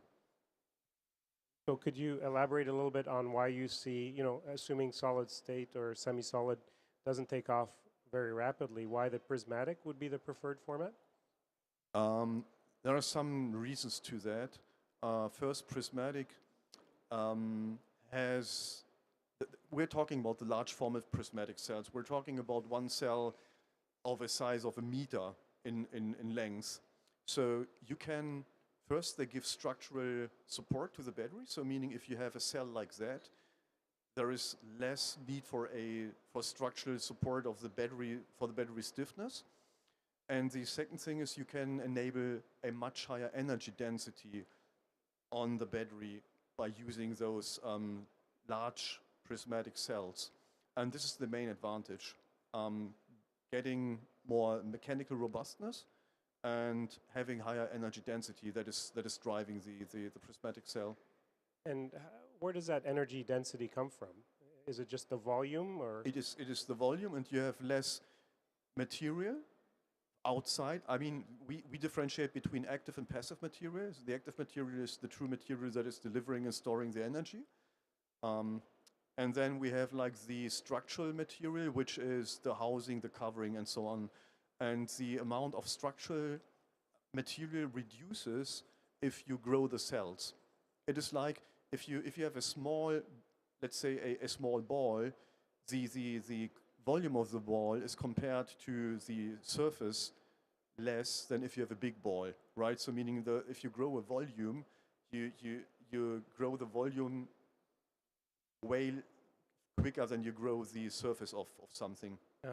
And are there any implications for immersion cooling? You know, as here we have a smaller prismatic cell, but you can imagine 1 meter. Do you know, is it just surface area is the same, or does that change anything? It would change a little bit because if you have immersion cooling, you would have to make sure that that the fluid is really surrounding the cell. But this is true also for other cooling systems. So we have not done the full analysis. So there could be a similar volume requirement for immersion cooled cells as it is if you have indirect cooled cells. So it could be the same, but we've not really done a full analysis to that. And these, larger format batteries you're talking about, is that sort of an industry thing, or is there one player or one region that's moving towards that ahead of others? How would you describe perhaps that evolving? Well, the large format prismatic cells, they are truly driven out of China. Like BYD, they are the first entrepreneur to bring those onto the market and have the first battery packs with it. And this trend is kind of influencing the other OEs worldwide. We see this trend while being transported and migrating out of China. So this is the dominant industry or the dominant region that is driving the large prismatic cells. Thank you. Great insights there for us. Now, I'd like to turn it back to the fluids a little bit, and just for our audience, cover the main 3 types of fluids and their chemistries. I wonder, Simon, if this is a slide that you could speak to for us? Yes, with pleasure. So going from left to right, so starting with water glycol, we'd referred to indirect cooling systems earlier, so cold plate. So water glycol would essentially be the fluid for a cold plate system. I think speaking slightly more from the computing perspective, the key difference between this and immersion is that the fluid circulating in the system doesn't actually enter into direct contact with the chip. So if that would happen, then it would short the system. So in terms of water glycol, there are mixes generally with deionized water. Some vendors choose to additize. It's true that there are publicized cases of some issues with direct-to-chip systems, things like corrosive damage to the interior of the pipes, or even bacterial growth. And that's really a way that vendors in the direct-to-chip fluid space will differentiate, so that's essentially a choice. So there's maybe a little bit more than just a straight water glycol mix in some cases, I would say. Moving across to two-phase fluids, so I mean, very briefly, I'm definitely not a fluorochemicals expert, and it's a hot topic in the industry, forgive the joke. But essentially, so fluorochemicals are coming under regulatory pressure, but there are different families of fluorinated chemicals, and it's important to recognize that. So firstly, from a regulatory standpoint, those in the industry who are marketing those technologies believe that the regulatory pressures will not be the same for each subgroup of fluorochemical. So that's one point.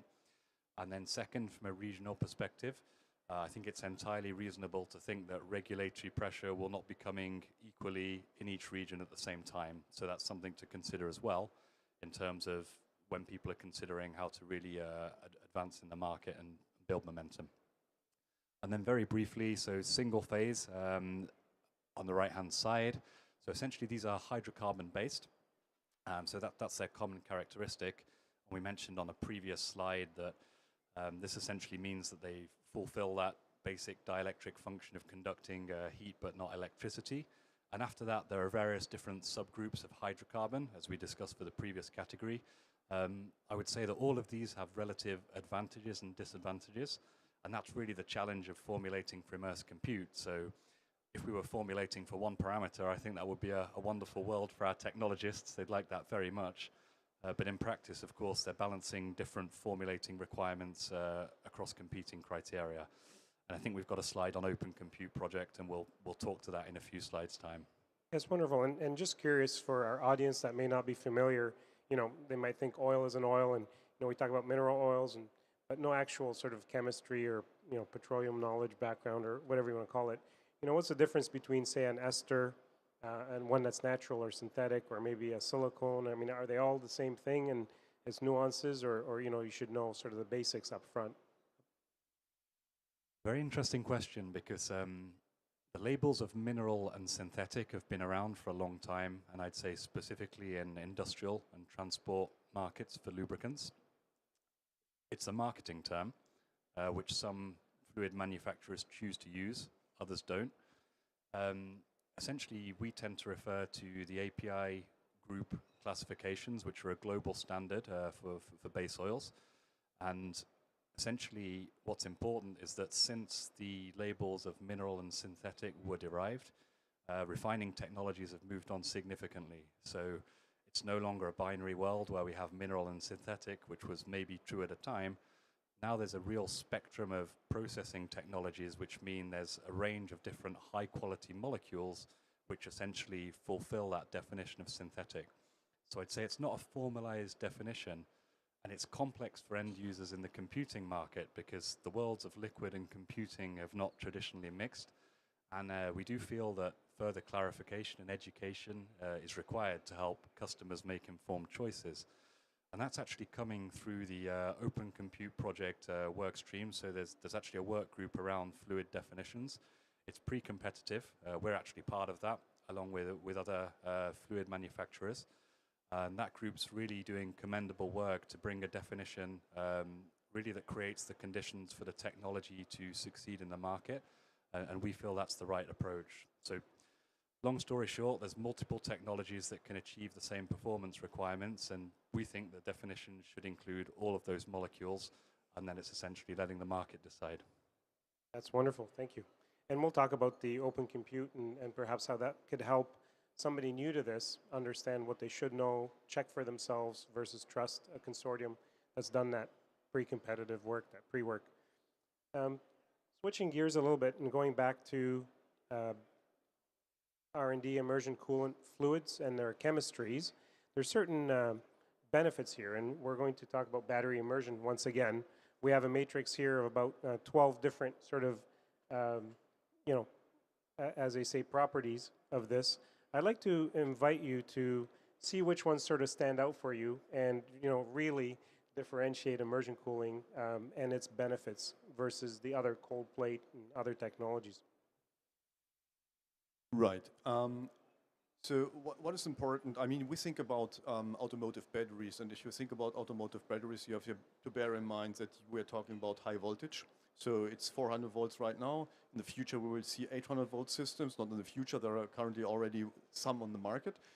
And now there is a liquid flowing across those terminals with that high amount of voltage, with that high voltage level. So meaning with that, the electrical conditions and the electrical environment is really important. So the conductivity of the material must be below a certain level. And we see regulations from China that require a conductivity of less than 100 microsiemens per centimeter, which is just a fraction of what we currently see with the majority of those fluids on the market. So meaning there is definitely a lot of improvement potential. That's point number one. And we already see suppliers that are able to comply to that. The other thing is absolutely compliance to other materials. I mean, if you look at your battery pack, there is a lot of plastics, a lot of material that has to be compliant to the liquid that you're using. So meaning there is a lot of precaution necessary. And the third one, obviously, you have to avoid any substance that is on the list of banned materials, which is quite big in automotive because of the automotive circular economy requirements.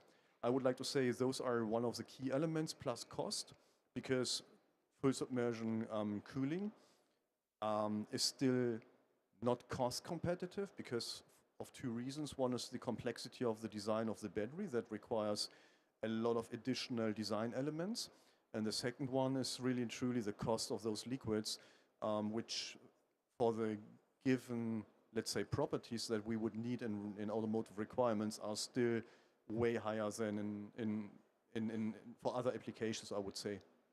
I see. And you mentioned the standard in China and that sort of conductivity. Just for those that may not be familiar with what that number means, is it still, we had that sort of chart with water glycol and then the other types of fluids. Is it still, are you saying we're going to have to move towards more mineral oil dielectric because of that standard, or is there water glycol additives that can still meet that? I mean, everything that is in contact with the high voltage needs to go at some point to that standard, because we can't guarantee that perhaps the voltage is not even raising, right? I mean, if you look at truck applications as an example, and because we deliver not only to automotive customer, truck customer, commercial vehicles, we already speak about 1,500 volts, if you will. So meaning, I would say we don't want to limit the voltage levels and the performance because of the coolant, because of the fluids that we use in order to cool the battery.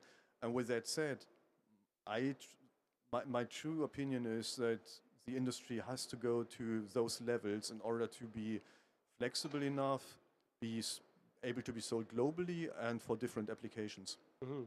And I heard someone say earlier that with lithium, and if there's a nail penetration test that people do on batteries, and if you have water glycol cooling, and if there's sort of a penetration event, that for every 1 gram of lithium you get 1.5 liters or so of gas, and so having a water glycol based system adds a significant risk. Would you say that the standard that the Chinese are coming out with is due to this risk? And absolutely. I mean, the Chinese regulations are pretty much focusing on safety, battery safety.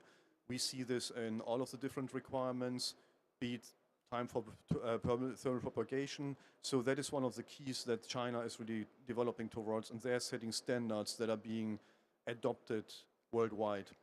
And this is one of the things, the reasons why the Chinese regulations are pushing towards those kinds of regulations, as well as avoiding thermal propagation completely, or at least delaying this up to 1 hour, because China has a 100% electrification strategy. So meaning they are clear and committed, and they absolutely understand that any incident that they will see on the road will be an obstacle to their policy. I see. And so is that how they've become the leader in this? Would you say they've become the leader in this? Yes, they are still the leading company for battery development, for cell technology. They have the right, well, they have like 10 years of advantage to us, and they are strictly following the 100% execution. They are fully committed to electromobility, and that's the reason why they're pushing so hard for, even pushing the boundaries. I have a question for Simon. It's related to what you mentioned about the cost of these fluids. You mentioned, immersion cooling is the fluid itself is about 10 times the cost of the other fluids. And, the question is that because it's early adoption, like, the fundamentals, is there a chance for that cost curve to come down? Or how do we drive, the adoption of immersion cooling when, that's a big barrier, just the cost of these fluids, from your expertise? Yeah, so it's a good question, and there is an order of magnitude in difference between single phase and dual phase fluids for immersive computing. 10 times, yes, perhaps even 100 times. There might even be an extra 0 on the end of that. So that's how significant the difference is. For either technology, for sure, as the global liquid cooling movement gathers scale and momentum, I'd expect essentially cost reductions to come with that associated scale. But already there's an order of magnitude between the two.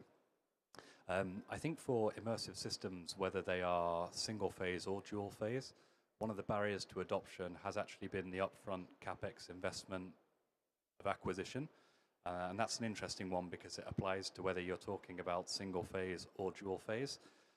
So that's why it's we can talk about the cost of the fluid itself, but there's actually an associated systems cost, and more commonly we'll be in discussion around total cost of ownership, because that's a more useful parameter when these data center operators are essentially trying to make the right technology choice and to future-proof their infrastructure.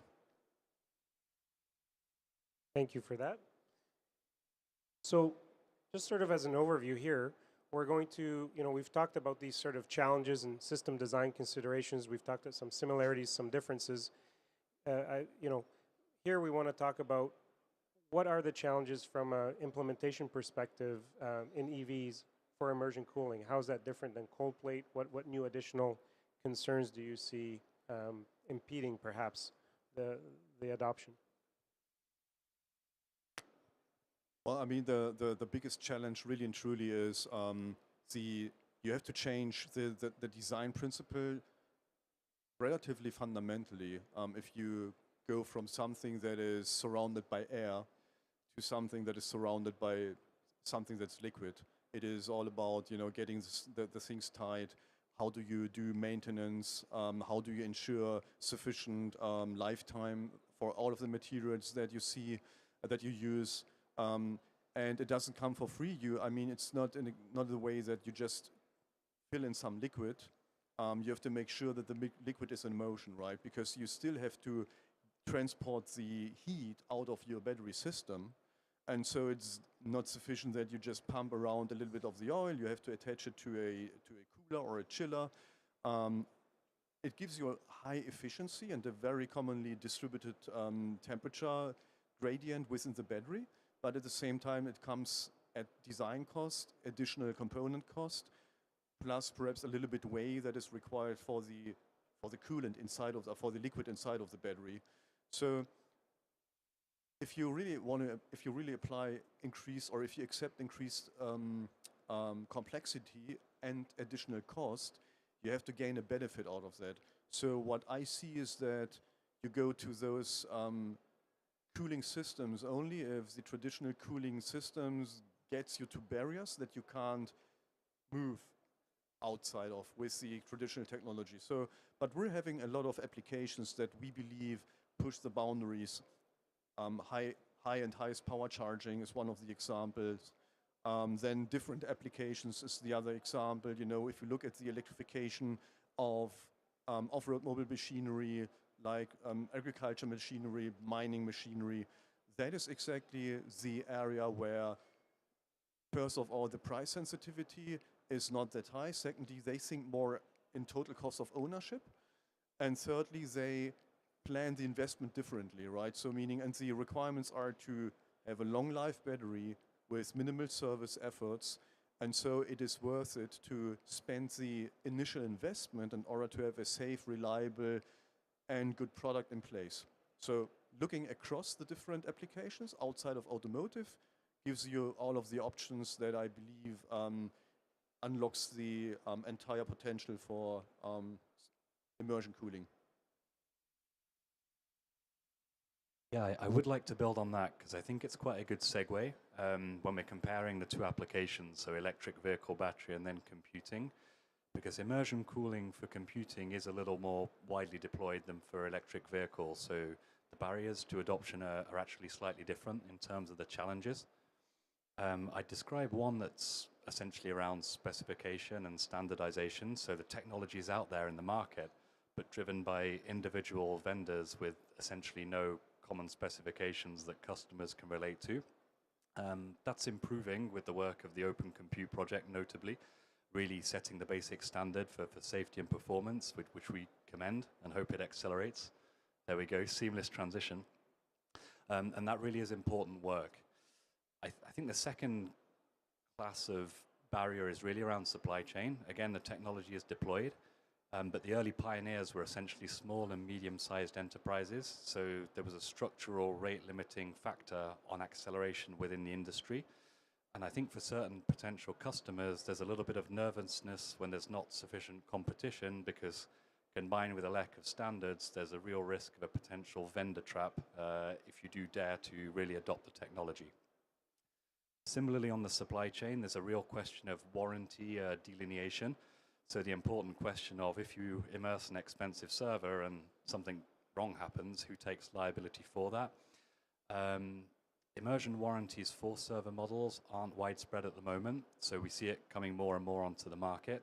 It's the case for some direct-to-chip cooled servers, and it's becoming the case for immersion, but it's not widespread. So essentially, there's been a gap in terms of warranty, and that's been served by groups of ecosystem players getting together through testing to cover the liability, but it's not really standardized within the industry. And then very lastly, on the previous slide, you'd called out service and maintenance, last but not least. So the worlds of liquid and computing don't traditionally mix, and bringing fluid inside the data center does create a lot of considerations in terms of education, handling, and operations. So I think that's a good final barrier. Yeah, that makes a lot of sense. You know, sort of these, at least the early tanks that you described earlier, and having to open them, take out, you know, servers, and somebody said some of these glasses could fall in. It's at the bottom. They can't fish them out. These are quite unique challenges. You know, I wonder if we could, you know, contrast how, you know, the computing industry has come together. We see on this slide, you know, some major big names, you know, Google and Meta and, you know, Intel, et cetera, coming together to kind of define this pre-competitive environment to help the industry move forward. You know, a question for you, you know, in your unique role of working with so many OEMs and other people out there, you know, do you see the automotive and transportation industry being able to do something like this, or does it work differently fundamentally, structurally? That's a very good question. Right now, the collaboration between the bigger OEs and battery development is kind of limited. I mean, there are a couple of bigger OEs on the market that sell their components to third-party OEs or third-party automakers, which are not that progressed in the technology. They call it third-party business or third-party model. But the collaboration in technology, because it is still a differentiation factor for all of the bigger OEs, is relatively sparse. So if you really want to drive towards a collaboration with standardization, I believe you have to go to the supplier base. So you really have to go to the supplier base, the tier 2s or tier 3s who produce and develop the material and set standards for it. Otherwise, I believe in automotive, it is tough to really drive towards a collaboration. There is another interesting aspect, and this demonstrates how difficult the situation right now is. If you look at the dominance of the Asian, especially Chinese OEs in electromobility, we as FEV, we try to foster some kind of a collaboration association between the bigger automotive car makers, and we're struggling with that because everybody's kind of interested in order to come together with combined forces to build up, you know, common technology, common cell production facilities, but it's really a long way to go because it is still a big competition area, a big competition field. Okay, and so basically know-how and, you know, knowledge transfer is guarded very closely. It doesn't fluidly happen. Exactly. Very interesting, you know, distinction between these two industries. You know, we're going to sort of wrap up our session here just by talking about some examples that are out there. I'm going to show some slides, some pictures here of different technologies. I'd like you to comment, you know, what you've seen or what that looks like. But we'll start with the EV side of things. And so if I bring this slide here up for us to see, and I've got two slides that are, you know, different immersion cooling things we've sort of found. This is in the public domain, found on the internet, and you know, with some references here inserted. So, you know, Ricardo Engineering has a cell there that it's immersion cooling. It looks like they're using cylindrical, and it's fully immersed. It's the two squares, upper right and lower right. And then, of course, you have AMG in the bottom left, and then the Regera battery, which is a high-performance vehicle. From your perspective, you know, what things do you see? What things are interesting? What could be adopted? What is unique?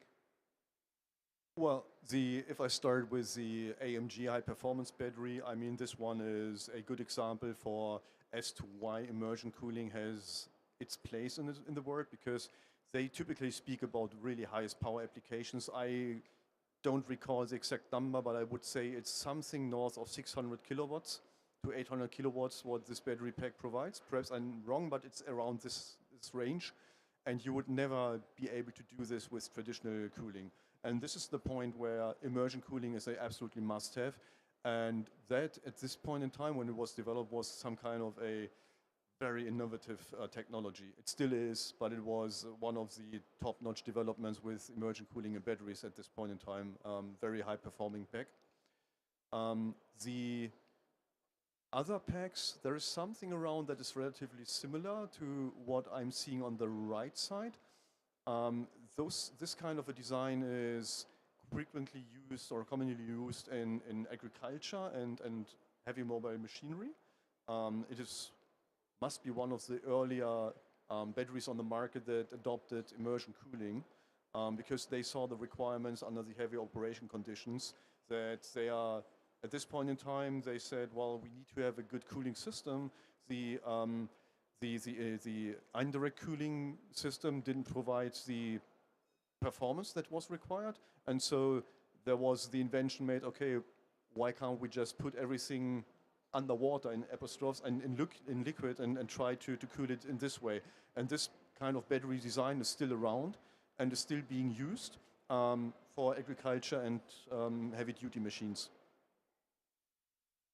Here's the second slide, and there's some other technologies. Upper right is. Let me bring that up for our viewers. So in the upper right side, we see the Immersio Celta pack. It looks like some kind of modular design. We've got Immersive in the middle upper. Valio has a system on the bottom left there. And then there's another company called Criso. I believe I'm pronouncing that right. And of course, you can also talk to that middle slide, the fundamental benefit. Right, and the middle bottom picture shows everything. There is a nice comparison between the temperature distribution within the cell with immersion cooling compared with indirect cooling, and you see clearly a difference. On the one side with immersion cooling, you have a delta of just one Kelvin or 1.5 Kelvin, and if you use a different cooling technology, you have up to 7-8 Kelvin just within one cell. Now, this isn't really a good condition to have a long-lasting cell lifetime because all of the different temperature changes and gradients contribute to aging of the electrochemical material. And the aging of electrochemical material is getting more and more important because people are anxious about the lifetime of the battery pack. There are a lot of discussions around, you have to replace the pack because it doesn't last for 2 years or longer because everybody's just looking and compare it to the smartphone that he's looking at. But those are exactly the drivers and the game changers in order to really enable a high-performance battery over a longer lifetime. And on the right side, on the top, it's interesting because there is one buzzword in it, and this is cell-to-pack design. Cell-to-pack means that you're getting rid of individual modules, so meaning you have a higher energy density because you bring in more active material that is then storing and delivering the energy. And this is an example for how immersion cooling can be applied to a full battery pack with optimal use of the existing volume inside. Thank you for that. And Simon, I'd like to invite you to comment. I'm going to pull up a slide here in about a minute. We looked at some examples in the EV industry, and it's quite informative. We have some examples similarly in the high-power computing sector. There's 3 different examples here. The first one being a 2-phase liquid application. This is at Vania Data Center.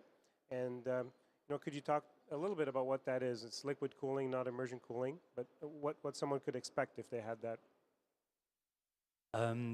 Yes, I can speak to it very broadly. We're not engaged in dual-phase technologies, and that's a deliberate strategic decision. But essentially, 2-phase technology has been out there on the market for some time. There are some great use cases of thermally how they are delivering good benefits to high-performance compute. very specifically, I think we're usually at the high end in terms of the IT gear that's being used. So I'm not actually sure what the individual case study is, interestingly. But yeah. Yes, let's get it up here so we can take a look at it.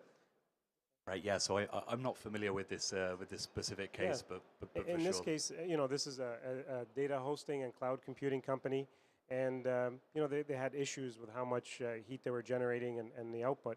And so by adopting this two-phase solution, they were able to scale their systems, have them be a bit more sustainable, and obviously high performance and the cost savings of avoiding transferring all that air.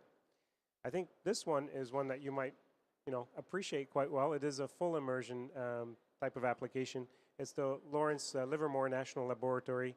They're well known for their supercomputers, which are, sort of unique in the world, generating a lot of energy. And the method they chose was full immersion cooling to remove all that heat, improve energy efficiency, and get the output they need. So this is really one of these high-performance research computing. So I'm curious if you have any immersion cooling stories around applications you've seen similar to this. Yeah, so actually the industry is building momentum with really nice case studies. So this is a great example, and there are others as well. And what I'd actually highlight here, so there's obviously that case study being able to handle the heat, and really that's the primary interest of making demonstrations like this. A lot of similar examples actually talk about heat reuse and heat recapture. So it's not purely capturing the heat off the IT equipment, but actually that heat is then repurposed and recycled into residential heating. There are some interesting examples in Europe, specifically in the UK and Switzerland, heating municipal swimming pools.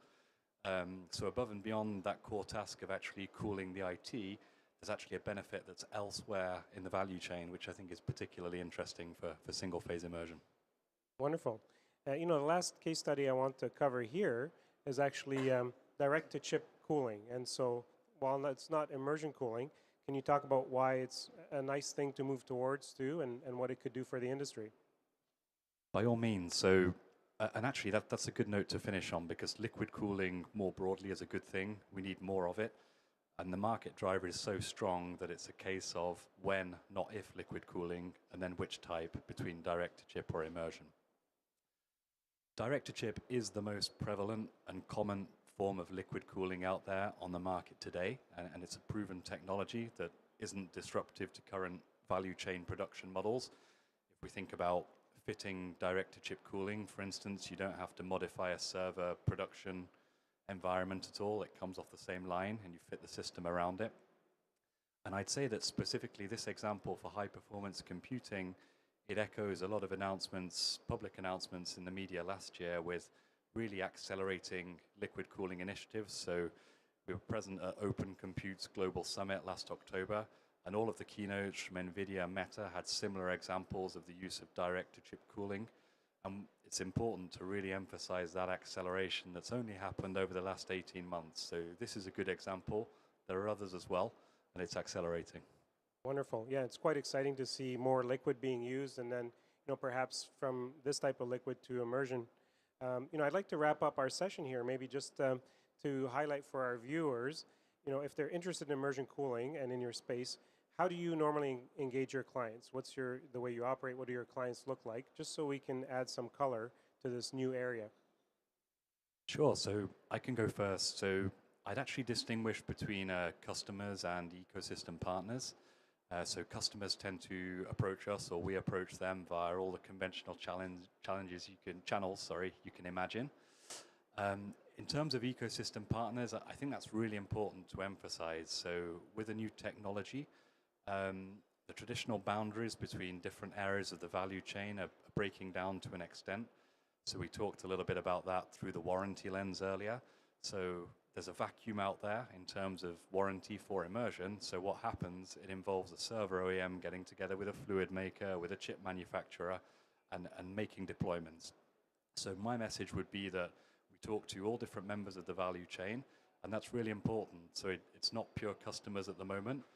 And essentially we want to continue that model. So we're building out a team, and essentially we're scaling quickly. And we find that discussion across the value chain, all the way from chip manufacturer to the customers, is going to be really important in terms of making immersed computing a success. Thank you for that. That's wonderful. And likewise, I'd like to invite you to discuss, in your sector and with batteries. Yeah, I'm representing FEV, and FEV is one of the leading engineering service providers worldwide, and we're delivering our services mainly to the automotive industries, but we also deliver services to any other industry. So we're agnostic about the application. So if anybody has an engineering problem, issue, wants to have a concept, wants to have a full design, wants to have material analysis or a simulation of specific problems or topics, or even a full turnkey battery design or a powertrain design, we can help the customers with that. So meaning we're like the one-stop shop for either tier ones that deliver or develop components, or for OEs that are in need of getting designs for their vehicles, or even for liquid suppliers who want to understand the perhaps new applications for the products, want to understand the common requirements for the products on the market, and we help them then identify I would like to say, the right approach. We help them identify the right application of their product. We help them understand to measure, analyze, benchmark their product, to finally help them make business. I mean, that's our mission. That sounds wonderful. Thank you for sharing that. And lastly, I will also take a brief mention of the work that we do at ATA. I love the fact that you're a one-stop shop. I love the ecosystem that we've created. We're a lot more niche and very focused. We're very focused on just the fluid aspects, understanding real-world conditions, recreating those and measuring them. For example, one of the things we've done is around this battery immersion cooling, and in fact we've set up a module. You can see some 3D printed items here, and we've found a way just for testing to be able to get the cooling, and in a way that we can control the gaps around the batteries and so on, to do some very specific validation. So we don't, we're not a one-stop shop. We don't do the modeling and all that other stuff. When it comes to one very specific thing, we really pride ourselves in doing a really good job to identify issues. And for example, we've built a system where we can circulate immersion cooling fluids, be able to measure the differences based on pressure, temperature, conditions, different types of fluids, and be able to identify issues that did not necessarily come up during the design phase or even the modeling and simulation. I have a picture here of an e-pump that actually failed spectacularly and was not expected at all while it was running a long-term durability test. And this was a issue, compatibility between the fluid and the seal. And we had some nice flames in our facility. We were always ready for flames in the type of work that we do. So, I'd really like to take a minute to thank both of you. It's been a great day spent together. We've been going for hours now without food. And, I think our viewers will really appreciate the deep technical knowledge and expertise you brought to us today. So I'd like to thank you.